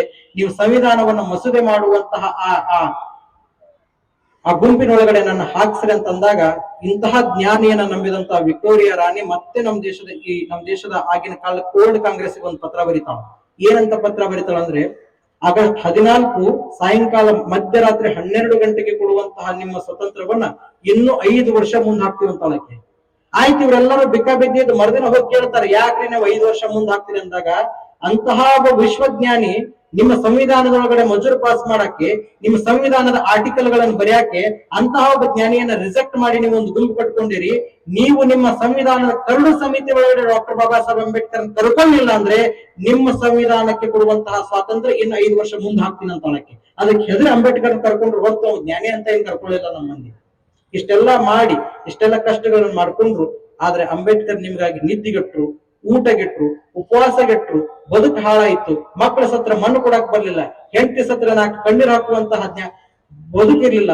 ಇಷ್ಟೆಲ್ಲವನ್ನ ನುಂಗ್ಕೊಂಡು ಗಂಡ ಹೆಂಡತಿ ಸತ್ತ ಮೇಲೆ 12 ವರ್ಷಕ್ಕೆ ಮತ್ತೊಂದು ಮದುವೆ ಆದ್ರು. ಮದುವೆ ಆದ್ಮೇಲೆ ಡಯಾಬಿಟಿಸ್ ಹೆಚ್ಚಾಯ್ತು, ಬಹಳ ವಾತಪಿತ್ತ ಹೆಚ್ಚಾಯ್ತು, ಎಲ್ಲ ರೋಗ ಇರ್ಲಾದ ರೋಗ ಎಲ್ಲ ಬಂದು ಹೆಂಗ ಅಂಬೇಡ್ಕರ್ ಹೀನಾಯನ ಆಗಿದ್ರು ಅಂದ್ರೆ, ಒಂದು ಹಣ್ಣು ಗಿಡದಾಗ ನೋಡಕ್ ಎಷ್ಟು ಚಂದ ಐತೋ ಆ ಹಣ್ಣು ಹೆಂಗ ಕೊನೆ ಕಾಲಕ್ಕೆ ಕಳುತು ಕುಳಿತದೋ ಆ ರೀತಿ ಅಂಬೇಡ್ಕರ್ ದೇಹ ಕ್ಷೀಣಿಸಕತ್ತಿತ್ತು. ಕಾಲಿನೊಳಗಡೆ ನೆನಗುದಿ ಬಿದ್ದಂಗ ಕಾಲಾಗಿತ್ತು. ರತ್ತು ಕೈ ಮುಗಿದು ಹೇಳ್ತಿದ್ರು, ರತ್ತು ಒಂದಿಷ್ಟು ಕಾಲಿಗೆ ಎಣ್ಣೆ ಹಚ್ಚು, ರತ್ತು ಒಂದಿಷ್ಟು ಅಂಗಾಲಿಗೆ ಎಣ್ಣೆ ಹಚ್ಚು, ರತ್ತು ಒಂದಿಷ್ಟು ತಲೆಗೆ ಎಣ್ಣೆ ಹಚ್ಚು ಅಂತ ತಿಳ್ಕೊಂಡು ಹಿಂಗ್ ತಲೆಗೆ ಹಾಕೊಂಡ್ರೆ ಕೊಳ್ಳಾಗ ಹಾಕೊಂಡಂತ ಕೋಟ್ ಹಿಂದೂನು ಕೂಡ ಕೋಟ್ ನಡುವಟ್ಟಿಗೆ ಮಟ್ಟಿಗೆ ಹಿಂದ್ ಕೋಣಿಗೆಲ್ಲ ಕೂಡ ಬ್ಯಾನಿ ಬಂದಿತ್ತು. ನಡ ಎಳಾಕ್ ಬರ್ತಿರ್ಲಿಲ್ಲ, ಒಂದು ಪುಸ್ತಕನ ಕಬೋರ್ಡ್ನಿಂದ ತಗೊಳಕ್ ಬರ್ತಿರ್ಲಿಲ್ಲ, ಒಂದು ಚಾ ಕುಡಿ ಮಗ್ಗನ ಕೈಯಾಗ ಹಿಡಿದು ಕುಡಿಯಾಕ್ ಬರ್ತಿರ್ಲಿಲ್ಲ. ಆ ರೀತಿ ಅಂಬೇಡ್ಕರ್ ಆದಾಗ ಹಿಂಗ್ ನಿಂತ್ರು ಅಂದ್ರೆ ಅವ್ರ ಕಣ್ಣಿನಿಂದ ಅವ್ರ ಪಾದ ಕಾಣ್ತಿರ್ಲಿಲ್ಲ, ಅಷ್ಟು ಹೊಟ್ಟಿ ಮುಂದೆ ಬಂದಿತ್ತು. ಇಂಥ ಅಂಬೇಡ್ಕರ್ ಅಷ್ಟು ಕಷ್ಟವನ್ನು ಅನುಭವಿಸಿ ನಿದ್ದಿಗೆಟ್ಟಂತ ಸಂದರ್ಭದಲ್ಲಿ ಒಂದು ದಿನ ರಾತ್ರಿ ಊಟ ಮಾಡುವಂತ ಸಂದರ್ಭದಲ್ಲಿ ಎರಡೇ ಎರಡು ತುತ್ತಿಕೊಂಡು ರತ್ತು ಹೇಳ್ತಾರೆ, ಪರ್ಸನಲ್ ಅಸಿಸ್ಟೆಂಟ್ ರತ್ತು ಹೇಳ್ತಾರೆ, ಕೈ ತೊಳ್ಕೊತಾರೆ. ತೊಳ್ಕೊಂಡ್ಮೇಲೆ ಇವತ್ತು ಯಾಕೋ ನನಗೆ ಬಹಳ ಬೇಸರ ಆಗ್ಯದೋ, ನಾನು ಸಾಕಿದಂತ ನಾಯಿ ಸತ್ತದೆ ಪೀಟರ್, ಅದ್ರ ಮೇಲೆ ಬಹಳ ಪ್ರೀತಿ ಇದ್ರು, ನಾಯಿ ಸತ್ತದ, ಇವತ್ತು ಯಾಕೋ ನನ್ನ ಮನಸ್ಸಿಗೆ ಬಹಳ ತೊಂದರೆ ಆಗಕತ್ತದೆ, ನಾನು ಊಟ ಮಾಡಂಗಿಲ್ಲ ಅಂತ ತಿಳ್ಕೊಂಡು ಇದ್ದು ತಾಟಿನೊಳಗಳ ಕೈ ತೊಳ್ಕೊಂಡ್ರು. ಕೈ ತೊಳ್ಕೊಂಡಂತಹ ಸಂದರ್ಭದಲ್ಲಿ ಎಲ್ಲ ತಗೊಂಡು ಮುಖ ಒರೆಸ್ಕೊಂಡು ಅಂಬೇಡ್ಕರ್ ಎದ್ದು ಹೋಗುವಂತ ಸಂದರ್ಭದಲ್ಲಿ ಆ ಡೈನಿಂಗ್ ಟೇಬಲ್ ಇಂದ ಕುರ್ಚಿನೂ ಕೂಡ ಹಿಂದ್ ಸರ್ಸ್ಕೊಳಕ್ ಆಗ್ತಿರ್ಲಿಲ್ಲ. ರತ್ತು ಬಂದ್ ಕುರ್ಚಿ ಹಿಂದ್ ಸರಿಸಿದ ತಮ್ಮ ಭಾರದಿಂದ ತಾವ ಎದ್ದು ಎರಡು ಹೆಜ್ಜೆ ನಡ್ಕೋತ್ ಹೋದ್ರು. ನಡ್ಕೋತ್ ಹೋದಾಗ ಬುದ್ಧನ ಫೋಟೋ ಇತ್ತು ಬೆಡ್ರೂಮ್ ಒಳಗಡೆ. ಬುದ್ಧನ ಫೋಟೋ ಹಿಂಗ್ ನೋಡಾಕತ್ತಿದ್ರು. ನೋಡುವಂತಹ ಸಂದರ್ಭದೊಳಗಡೆ ಆ ನೋಟವನ್ನು ನೋಡ್ತಾ ತಾವೇ ಬರೆದಂತಹ ಬುದ್ಧ ಅಂಡ್ ದಮ್ಮ ಅನ್ನುವಂತ ಪುಸ್ತಕವನ್ನು ತಗೋತಾರೆ. ಅದಕ್ಕೆ ಶೀರ್ಷಿಕೆಯನ್ನು ಬರೆದು ಆ ಪುಸ್ತಕವನ್ನ ಹನಿಗಿಟ್ಟು ಅದಕ್ಕೊಂದು ಮುತ್ತು ಕೊಟ್ಟು ಮತ್ತೆ ಅಲ್ಲೇ ಇಟ್ರು. ಬುದ್ಧ ಧರ್ಮದ 3 ತ್ರಿಪಿಟಕಗಳನ್ನ ಕೈಯಾಗಿ ಹಿಡ್ಕೊಂಡು ಬಂದು ಮಕ್ಕೊಂಡ್ರು. ಮಕ್ಕೊಂಡ್ ಮತ್ತೆ ತಲೆಬಿದ್ದಿಗೆ ಒಂದು ಪುಸ್ತಕ ಇತ್ತು, ಕೈಯಾಗಿ ಹಿಡಿದ ಪುಸ್ತಕ ಹಂಗೆ ಮಕ್ಕೊಂಡಿದ್ರು. ಖಾಲಿ ಸೊಳ್ಳೆ ಕಡಿತಾ ಇದ್ರೆ ಕಾಲಾಗಿರುವಂತ ಬ್ಲಾಂಕೆಟ್ ಅನ್ನ ಎದ್ದಿ ಮೇಲೆ ಹೊಚ್ಕೊಳ್ಳಾಕೂ ಕೂಡ ಅಂಬೇಡ್ಕರ್ ಕೈಯಾಗ ಆಗ್ತಿರ್ಲಿಲ್ಲ, ಅಷ್ಟು ತ್ರಾಸಾಗಿತ್ತು. ರತ್ತುನ್ ಕೂಡ ಕಾಲಿಂಗ್ ಬೆಲ್ ನಿಂದ ರತ್ತುನ್ ಕರೀತಾರೆ, ಬಾ ಇಲ್ಲಿ ಅದೊಂದಿಷ್ಟು ಮ್ಯಾಲ ಹೊಚ್ಚಂದಾಗ ಒಂದು ಕಾಫಿ ಮಾಡ್ಕೊಂಡ್ ಬಾ ಅಂತ ಕರೀತಾರ. ಯಾಕೋ ಇವತ್ತು ಸಾಹೇಬ್ರು ಊಟ ಮಾಡಿಲ್ಲ, ಕಾಫಿನಾರ ಕೊಡೋಣ ಅಂತ ತಿಳ್ಕೊಂಡು ಮತ್ತೆ ಕಾಫಿ ತಂದು ಕೊಟ್ರು. ಡಾಕ್ಟರ್ ಬಾಬಾ ಸಾಹೇಬ್ ಅಂಬೇಡ್ಕರ್ ಕಾಫಿ ಹಿಡ್ಕೊಂಡು ತಗೊಂಡ್ರು. ಎದ್ದು ಕಾಫಿನೂ ಕುಡಿಯಕ್ ಆಗ್ಲಿಲ್ಲ, ಹಂಗ ಬಗಲಿ ಕೈ ಹಾಕಿ ಗೋನಿ ಕೈ ಹಾಕಿ ಎಬ್ಸಿದ, ಹಿಂದೊಂದು ತೆಕ್ಕಿ ಇಟ್ಟ, ಕಾಫಿ ಕೊಟ್ಟ, 2 ಜುರ್ಕಿ ಕಾಫಿ ಜಗ್ಗಿದ್ರು, ಮತ್ತಲ್ಲೇ ಟೇಬಲ್ ಮೇಲೆ ಇಟ್ರು, ತೆಗೆದು ಮಕ್ಕೊಂಡಿದ್ರು ಡಾಕ್ಟರ್ ಬಾಬಾ ಸಾಹೇಬ್ ಅಂಬೇಡ್ಕರ್. ರತ್ತು ಎದಿ ತನಕ ಹೊಚ್ಚಿದ್ದ, ಒಂದ್ ಕೈ ಮುಂದಿತ್ತು, ಕಣ್ಣಂಚಿನಾಗ 2 ಹನಿ ನೀರು ಬಂದಂಗಾಗಿದ್ದು. ರತ್ತು ಬೆಳಿಗ್ಗೆದ್ದು ಮನಿಗ್ ಹೋಗಿರ್ಲಿಲ್ಲ, 2 ದಿನ ಆಯ್ತು, ಮನಿಗ್ ಹೋಗಿ ಬರ್ತೀನಿ ಅಂತ ತಿಳ್ಕೊಂಡು ಹೇಳಿ ಬಾಗ್ಲ ಮುಂದ್ ಮಾಡ್ಕೊಂಡು ಹೋಗಿ ಬೆಳಿಗ್ಗೆದ್ದು ಕಸ ಓಡ್ಸಾಕ್ ಪಾತ್ರೆ ತೊಳ್ಯಾಕಂತ ತಿಳ್ಕೊಂಡು ಏನ್ ಅಂಬೇಡ್ಕರ್ ಅದಾವ ಅಂತ ತಿಳ್ಕೊಂಡು ನೋಡಾಕಂತ ಬಂದ. 5 ಗಂಟೆಕಂದ್ರೆ ಕಾಲಿಂಗ್ ಬೆಲ್ ಆಗ್ತಿತ್ತು, ಅಲಾರಾಮ್ ಆಗ್ತಿತ್ತು, ಎಲ್ಲಿಲ್ಲ. ಇಲ್ಲ ಕಣ್ ತಕೊಂಡ ಮಕ್ಕೊಂಡಾರ, ಯಾಕೋ ನಿದ್ ಬಂದಿರ್ಬೇಕು, ನಿನ್ನೂ ಊಟ ಮಾಡಿಲ್ಲ, ಮಾನಸಿಕ ಮಾಡ್ಕೊಂಡಾರ ನಾಯಿ, ಅವ್ರ ಪ್ರೀತಿಯ ಸಾಕಿದ ನಾಯಿ ಸಾಯನ ಅಂತ ತಿಳ್ಕೊಂಡು ಮತ್ ಹೋದ. 5:30 ಮತ್ ಕಾಲಿಂಗ್ ಬೆಲ್ ಆಯ್ತು, ಸಾಹೇಬ್ರು ಹೇಳಿಲ್ಲ. ಯಾಕೆ ಇವತ್ ಮಕ್ಕೊಂಡಾರ ಮತ್ ನೋಡ್ದ, ಮತ್ ಹಂಗ ಕಣ್ಣಾಗ ನೀರ್ ಬಂದಿದ್ವು, ಮುಖ ಇನ್ನ 10 ಹಸರ ಇತ್ತು, ಮಕ್ಕೊಂಡಿರ್ಬೇಕಂತ ತಿಳ್ಕೊಂಡು ಮತ್ ಹೋದ. 7:30 ತನಕ ಆ ಕಾಲಿಂಗ್ ಬೆಲ್ ಏನ್ ಬಂದ್ ಆಗ್ಲಿಲ್ಲ, ಅವ್ರೇನ್ ಎಳ್ಳಿಲ್ಲ. ಯಾಕೋ ಇವತ್ ಹಿಂಗ್ ನೋಡ್ಬೇಕಂತ ತಿಳ್ಕೊಂಡು ಅದನ್ನ ಕಾಲಿಂಗ್ ಬೆಲ್ ಹಿಂಗ್ ಬಂದ್ ಮಾಡಿ ಹಿಂಗ್ ತಿರುಗಿ ನೋಡೋದ್ರೊಳಗ ಅಂಬೇಡ್ಕರ್ ಮೂಗಿನೊಳಗಡೆ ಒಂದ್ ನೊಣ ಹೋಗಿ ಬಳಿ ಬರ್ತಿತ್ತು. ಹೋಗಿ ರತ್ತು ಅಂದ, ನಿತ್ ಜಾಗ ಕತ್ತರಿಸಿದಂಗ ಆತು, ಗದಗದಿಸ್ತು. ಒಳಗೆ ಯಾರದಾರು ಹೊರಗಿನವ್ರನ್ನ ಕರಿಯಾಕ ಆಗ್ಲಾರ್ದಂಗೆ ಕೆಲಸ ಆಗಿ ತಪ್ಪೋಯ್ತು. ಹೋಗಿ ಹಿಂಗ ಅಳಗಾಡಿಸ್ದ, ಭಾರತ ದೇಶವು ಅಳಗಾಡದಂಗಾಗಿತ್ತು. ದೊಡ್ಡ ದೇಹ, ಆಳವಾದಂತಹ ಅಧ್ಯಯನ, ನೀಳವಾದಂತಹ ಕಾಯ್ದ ಅಂಬೇಡ್ಕರ್ ಸುಮ್ಮನೆ ಮಕ್ಕೊಂಡಿದ್ರು. ನಮ್ಮ ದೇಶದ ಸ್ವಾಭಿಮಾನವೂ ಹಾಗೆ ಮಕ್ಕೊಂಡಿತ್ತು. ಜಗತ್ತಿನ ಕಣ್ಣು ತೆಗಸಕ್ ಬಂದಂತಹ ಆ ಕಣ್ಣುಗಳು ಕೂಡ ಅವತ್ತು ಅರಳಲಿಲ್ಲ. ಬಹಳ ಬಾಯಿಂದ ಇನ್ನೇನು ಮಾತಾಡ್ತಾರ ಅಂತ ತಿಳ್ಕೊಂಡು ನೋಡಿದ ಮೂಕ ನಾಯಕನ ಪ್ರೇಕ್ಷಕ ಧ್ವನಿಗಳಾಗಿ ಬಂದಂತಹ ಆ ನಾಯಕನ ಮಾತುಗಳು ಕೂಡ ಆ ಬಾಯಿಂದ ಬರಲಿಲ್ಲ. ಹಿಂಗಿದ್ದು ಬಿಡಿಸಿಟ್ಟನ್ನ ಹೋಗಿ ಶಾರದಾ ಅಂಬೇಡ್ಕರ್ ಅನ್ನು ಹೋಗಿ ಎಬ್ಬಿಸ್ತಾರೆ. ಸಾಹೇಬ್ರು ಹೋಗ್ಯಾರ ಅನ್ನುವಂತ ಮಾತನ್ನ ಹೇಳಿದಾಗ ಸಾಹೇಬ್ರು ನೋಡಾಕಂತ ತಿಳ್ಕೊಂಡು ಎಲ್ಲರೂ ಬಂದಂತಹ ಭಾರತದ ಭಾಗ್ಯ ವಿಧಾತನ ಸೂರ್ಯನ ಕನಸು ಮುಳುಗಿತ್ತು. ಅಂಬೇಡ್ಕರ್ ಕನಸು ಅನ್ನುವಂತ ಕಾನ್ಸೆಪ್ಟ್ ನಮ್ಮ ದೇಶದಲ್ಲಿ ಮುಳುಗಿ ಹೋಗಿತ್ತು. ಎಲ್ಲರೂ ಕೂಡಿ ಕರೀತಾರೆ, ಎಲ್ಲರೂ ಕೂಡಿ ಬರ್ತಾರೆ. ಪಾರ್ಲಿಮೆಂಟ್ ನಿಂದ ಇರುವಂತಹ ಡಾಕ್ಟರ್ ಬಾಬು ಜಗಜೀವನ್ ರಾಮ್ ಬರೋದ್ರೊಳಗೆ ಎಲ್ಲರೂ ಕೂಡಿ ಬಂದು ನೋಡ್ತಾರೆ. ಆಗಿನ ಕಾಲಕ್ಕೆ ಯುದ್ಧ ವಿಮಾನಗಳು ಕೂಡ ಅಂಬೇಡ್ಕರ್ ಅನ್ನ ಪೂನಾಗೆ ಕಳಿಸುವಂತ ಒಂದು ವಿಮಾನನೂ ಕೂಡ ನಮ್ಮ ದೇಶದ ಪ್ರಧಾನಮಂತ್ರಿಗಳು ಕೊಡಲಿಲ್ಲ. ಇಲ್ಲ, ಡೆಲ್ಲಿ ಪಾರ್ಲಿಮೆಂಟ್ ನ ತವರು ಮನೆ ಬಂದಂತಹ ಎಲ್ಲ ವಿದೇಶಿಯ ನಾಯಕರು ಕೂಡ ಇದು ಅಂಬೇಡ್ಕರ್, ಇದು ಸಂವಿಧಾನವನ್ನ ಬರೆದಂತಹ ಅಂಬೇಡ್ಕರ್ ಸಮಾಧಿ ಅಂತ ತಿಳ್ಕೊಂಡು ನಾಳೆ ಎಲ್ಲರೂ ಕೂಡ ಶತಮಾನದುದ್ದಕ್ಕೂ ಇವರು ಗೌರವ ಕೊಡ್ತಾರೆ ಅಂತ ತಿಳ್ಕೊಂಡು ಡೆಲ್ಲಿ ಒಳಗಡೆ 6-3 ಜಾಗ ಕೊಡ್ಲಿಲ್ಲ. ಭಾರತದ ದೇಶಕ್ಕೆ ಇಂತಹದೊಂದು ರಾಷ್ಟ್ರಧ್ವಜ ಬೇಕು, ಅದಕ್ಕೆ ಮ್ಯಾಲ ಈ ದೇಶಕ್ಕೆ ಹೋರಾಡಿದಂತಹ ಕ್ರಾಂತಿ, ಬುದ್ಧನ ಶಾಂತಿ, ಈ ದೇಶದಲ್ಲಿರುವಂತಹ ಸಮೃದ್ಧಿಯ ಹಸಿರು ಬಣ್ಣ, ಅಶೋಕನ ಸ್ತಂಭ ಅನ್ನುವಂತಹ ಈ ರಾಷ್ಟ್ರಧ್ವಜವನ್ನು ಕೊಟ್ಟಂತಹ ಒಂದು ರಾಷ್ಟ್ರಧ್ವಜವು ಕೂಡ ಅಂಬೇಡ್ಕರ್ ಎದೆ ಮೇಲೆ ಬೀಳಿಲ್ಲ. ಇಂಥ ಹೀನಾಯಾನವಾದಂತಹ ಒಂದು ವ್ಯವಸ್ಥೆಗೆ ಅಂಬಾಸಿಡರ್ ಕಾರ್ ಮೇಲೆ ಅಂಬೇಡ್ಕರ್ ಶವವನ್ನ ಮೆರವಣಿಗೆ ಮಾಡ್ಕೊಂತ ಬಂದಾಗ ಅಂಬೇಡ್ಕರ್ ಶವ ಇನ್ನೇನು ವಿಲೇವಾರಿಯಾಗಿ ಪೂನಾಕ್ ಬರುವಂತಹ ಸಂದರ್ಭದಲ್ಲಿ ಈ ದೇಶದ ಪ್ರಧಾನಮಂತ್ರಿಗಳು ಬಂದು ಗೌರವ ಕೊಡ್ತಾರಂದ್ರೆ ಏನು ಈ ಕನಸು? ಆ ಕನಸು ಎಲ್ಲಿ ತನಕ ನಮ್ಮ ಸ್ವಾಭಿಮಾನವನ್ನ ನಾವು ಮಾತಾಡ್ಸಂಗಿಲ್ಲ, ಎಲ್ಲಿ ತನಕ ನಮ್ಮ ಸ್ವಾಭಿಮಾನವನ್ನ ನಾವು ಪ್ರತಿಪಾದನೆ ಮಾಡಂಗಿಲ್ಲ, ಎಲ್ಲಿ ತನಕ ನಾವು ಇದೇ ದೇಶದ ಸನಾತನ ವ್ಯವಸ್ಥೆಗಳ ಕೈಯಲ್ಲಿ ಸಿಗ್ತೀವಿ, ಎಲ್ಲಿ ತನಕ ಈ ದೇಶದ ಸನಾತನ ವ್ಯವಸ್ಥೆಯನ್ನ ನಾವು ಪ್ರಶ್ನೆ ಮಾಡಿ ಸ್ವಾಭಿಮಾನದಿಂದ ಬದುಕಂಗಿಲ್ಲ, ಅಲ್ಲಿ ತನಕ ಅಂಬೇಡ್ಕರ್ ಮತ್ತೆ ಜೀವಂತವಾಗಿ ಉಳಂಗಿಲ್ಲ. ಅಂಬೇಡ್ಕರ್ ಹೇಗೆ ಸತ್ತ? ಅನಾರೋಗ್ಯದಿಂದಲೇ ಅಲ್ಲಲ್ಲ, ಉಪಟಳದಿಂದಲೇ ಅಲ್ಲಲ್ಲ, ಪತ್ನಿ ಸತ್ತ ವಿಯೋಗದಿಂದಲೇ ಅಲ್ಲಲ್ಲ, ಮಕ್ಕಳ ಸತ್ತ ಮಮಕಾರದಿಂದಲೇ ಅಲ್ಲಲ್ಲ, ಆದಂತಹ ಆ ಅಂಧಕಾರದಿಂದಲೇ ಅಲ್ಲಲ್ಲ, ಅವನ ತತ್ವಗಳನ್ನ ಪಾಲಿಸಿದ ನಮ್ಮ ನಿಮ್ಮೆಲ್ಲರಿಂದ ಅಂಬೇಡ್ಕರ್ ಸತ್ತ. ಅವ್ರು ಉಳಿಬೇಕಾದ್ರೆ ನಮ್ಮ ಮಕ್ಕಳು ವಿದ್ಯಾವಂತರಾಗ್ಬೇಕು. ಅವ್ರು ಉಳಿಬೇಕಾದ್ರೆ ನಮ್ಮ ದೇಶದ ಎಲ್ಲ ಹೆಣ್ಮಕ್ಳು ಕೂಡ ಪೆನ್ ಹಿಡಿದು ಸಹಿ ಮಾಡ್ಬೇಕು. ಆ ದೇಶ ಉಳಿಬೇಕಾದ್ರೆ, ಅಂಬೇಡ್ಕರ್ ಈ ದೇಶದಲ್ಲಿ ಜೀವಂತ ಇರ್ಬೇಕಾದ್ರೆ ಕನಸು ನನಸಾಗ್ಬೇಕು. ಅಂಬೇಡ್ಕರ್ನ ಪಾರ್ಲಿಮೆಂಟ್ ನ ಮುಂದೆ ಹಿಂಗ ಶವ ಮೆರವಣಿಗೆ ಆಗುವಾಗ ನಮ್ಮ ದೇಶದಲ್ಲಿ ಹಾಕಿದಂತಹ ರಾಷ್ಟ್ರ ಧ್ವಜವು ಕೂಡ ಕೈಮಾರಿ ಕಳಿತಿತ್ತು. ನಿಲ್ಲು ನಿಲ್ಲು ನಿಲ್ಲು, ಓ ಭಾರತದ ಭಾಗ್ಯ ವಿಧಾತನೇ ನಿಲ್ಲು. ನನ್ನನ್ನ ಈ ದೇಶದಲ್ಲಿ ಬಣ್ಣಗಳಿಂದ ಬದಲು ಮಾಡುವಂತಹ ಈ ಜನರ ಕೈಯಲ್ಲಿ 3 ಬಣ್ಣಗಳಿಂದ ಸುಂದರವಾಗಿ ಹಾರಾಡ್ಸಕತ್ತಿಲ್ಲ, ಓ ಭಾರತದ ಭಾಗ್ಯ ವಿಧಾತನ ನಿಲ್ಲು ಅಂತ ತಿಳ್ಕೊಂಡು ರಾಷ್ಟ್ರ ಧ್ವಜವು ಕೂಡ ಅಂಬೇಡ್ಕರ್ ಅನ್ನು ಹಿಂಗ ಕರಿತಿತ್ತಂತ. ಇಂತಹ ವ್ಯವಸ್ಥೆಯಲ್ಲಿ ಅಂಬೇಡ್ಕರ್ ವಿದಾಯವನ್ನ ಹೇಳ್ತಾರೆ ಅನ್ನುವಂತಹ ಮಾತನ್ನ ತಮ್ಮೆಲ್ಲರಿಗೆ ತಿಳಿಸ್ತಾ ಮಾತಾಡೋದಕ್ಕೆ ಸಮಯ ಆಗಿದೆ. ವಿಷಯಗಳ ಬಹಳ ಇದಾವೆ. ಹೈ ಡೋಸ್ ತಂದಿಲ್ಲ, ಯಾಕಂತಂದ್ರೆ ನಾನು ಬದುಕೋದು ಕಠಿಣ ಇದೆ. ಯಪ್ಪ ನೀವೆಲ್ಲ ಏಕದಿನಕ ಸುಲ್ತಾನ್ ಮಾಡಿ ಕೈ ಬಿಟ್ಬಿಡ್ತೀರಿ ನಮ್ಮನ್ನ. ಈಗೆಲ್ಲ ಇಂಥದ್ ನೋಡಿ ನಾವು ಜಿಗದಾಡಿ ಮಾತಾಡ್ತೀವಿ. ಹಿಂಗಾಗ್ಯದ ಬಾ ಬರತ್ತಂದ್ರೆ ನಾವು ಫೋನ್ ಸ್ಟಾಪ್ ಆಗಿಬಿಡ್ತಾವ. ಹಂಗಾಗಿ ನಮ್ ಕಡೆ ಬಾಳ ಆಗ್ಯಾವ. ಬರತ್ತೇನಂತವಲ್ಲ, ಎಲ್ಲರೂ ಕೂಡ ಹೋರಾಡಿರಿ. ಸಂಘಟನೆಯಲ್ಲಿರುವಂತಹ ಯುವಕರ ಕೈಯಲ್ಲಿ ಈ ದೇಶದ ಸರ್ಕಾರ ಇತ್ತು ಅಂದ್ರೆ ಈ ದೇಶ ಇವತ್ತು ಕೂಡ ಅಂಬೇಡ್ಕರ್ ಜೀವಂತವಾಗಿರ್ತಾರೆ. ನಾವು ಬಂದಿರುವಂತಹ ರಹೀಂ ಖಾನ್ ಅವರಲ್ಲಿ ಒಂದು ವಿನಂತಿ ಏನಂದ್ರೆ, ಮಾಡುವಂತಹ ಸಂಘಟನಾತ್ಮಕ ಹುಡುಗರ ಕೈಯಲ್ಲಿ ಅವ್ರಿಗೆ ಆದಂತಹ ಒಂದೊಂದು ವ್ಯವಸ್ಥೆಗಳನ್ನ ಕೊಡ್ರಿ, ಅವ್ರಿಗೆ ಆದಂತಹ ಒಂದೊಂದು ಬದುಕುಗಳನ್ನು ಕಟ್ಟಿಕೊಡ್ರಿ, ಅವ್ರಿಗೆ ಆದಂತಹ ಒಂದು ಸಬ್ಸಿಡಿ ಲೋನ್ಗಳನ್ನು ತೆಗೆದುಕೊಡ್ರಿ, ಅವ್ರಿಗೆ ಆದಂತ ಕಬ್ಬು ಕಟ್ ಮಾಡೋ ಮಷಿನ್ಗಳನ್ನ, ನಮ್ಮ ಕಡೆ ಎಲ್ಲ ಕಬ್ಬು ಕಟ್ ಮಾಡೋ ಮಷಿನ್ ಬಹಳ, ಅಂತಹ ಒಂದು ಸಬ್ಸಿಡಿಗಳನ್ನ ಇಂಥ ಯುವಕರ ಕೈಯಲ್ಲಿ ಕೊಟ್ರೆ ಆರ್ಥಿಕವಾಗಿ ಯಾವ ಯುವಕ ಪ್ರಬಲ ಆಗ್ತಾನೆ ಅವ ಈ ದೇಶದ ಚುಕ್ಕಾಣಿಯನ್ನು ಹಿಡಿತಾನೆ. ಆರ್ಥಿಕವಾಗಿ ನಾವು ಯುವಕರನ್ನ ಪ್ರಬಲ ಮಾಡ್ಲಿಲ್ಲ ಅಂದ್ರೆ ಈ ದೇಶ ಪ್ರಬಲ ಆಗಲ್ಲ ಅನ್ನುವಂತ ಮಾತನ್ನ ಹೇಳ್ತಾ, ಸರ್ಕಾರ ಅವ್ರ ಕಡೆ ಗಮನ ಕೊಡ್ರಿ, ಸಂಘಟನಾತ್ಮಕವಾಗಿ ಬೆಳಿಲಿ. ಸಂಘಟನೆ ಆಗುವಂತಹ ಸಂದರ್ಭದಲ್ಲಿ ಸಂಘಟನೆಗಳ ಸೇವೆ ಇರಬೇಕು ಹೊರತು ಸಂಘಟನೆಗಳ ನಾನು ಅಧ್ಯಕ್ಷನ ಉಪಾಧ್ಯಕ್ಷ ಅನ್ನುವಂತಹ ಅಹಂಕಾರ ಮತ್ತು ಅಧಿಕಾರದ ಹಂಬಲ ಇರಬಾರ್ದು. ಆ ಸಂಘಟನೆಗಳು ಜೀವಂತವಾಗಿರ್ತವೆ ಅನ್ನುವಂತಹ ಮಾತನ್ನ ತಮ್ಮೆಲ್ಲರಿಗೂ ನಾವು ಮತ್ತೆ ತಿಳಿಸ್ತಾ ನಮ್ಮೆರಡು ಮಾತುಗಳು ವಿರಾಮ ಕೊಡ್ತೀವಿ. ಬಸವ.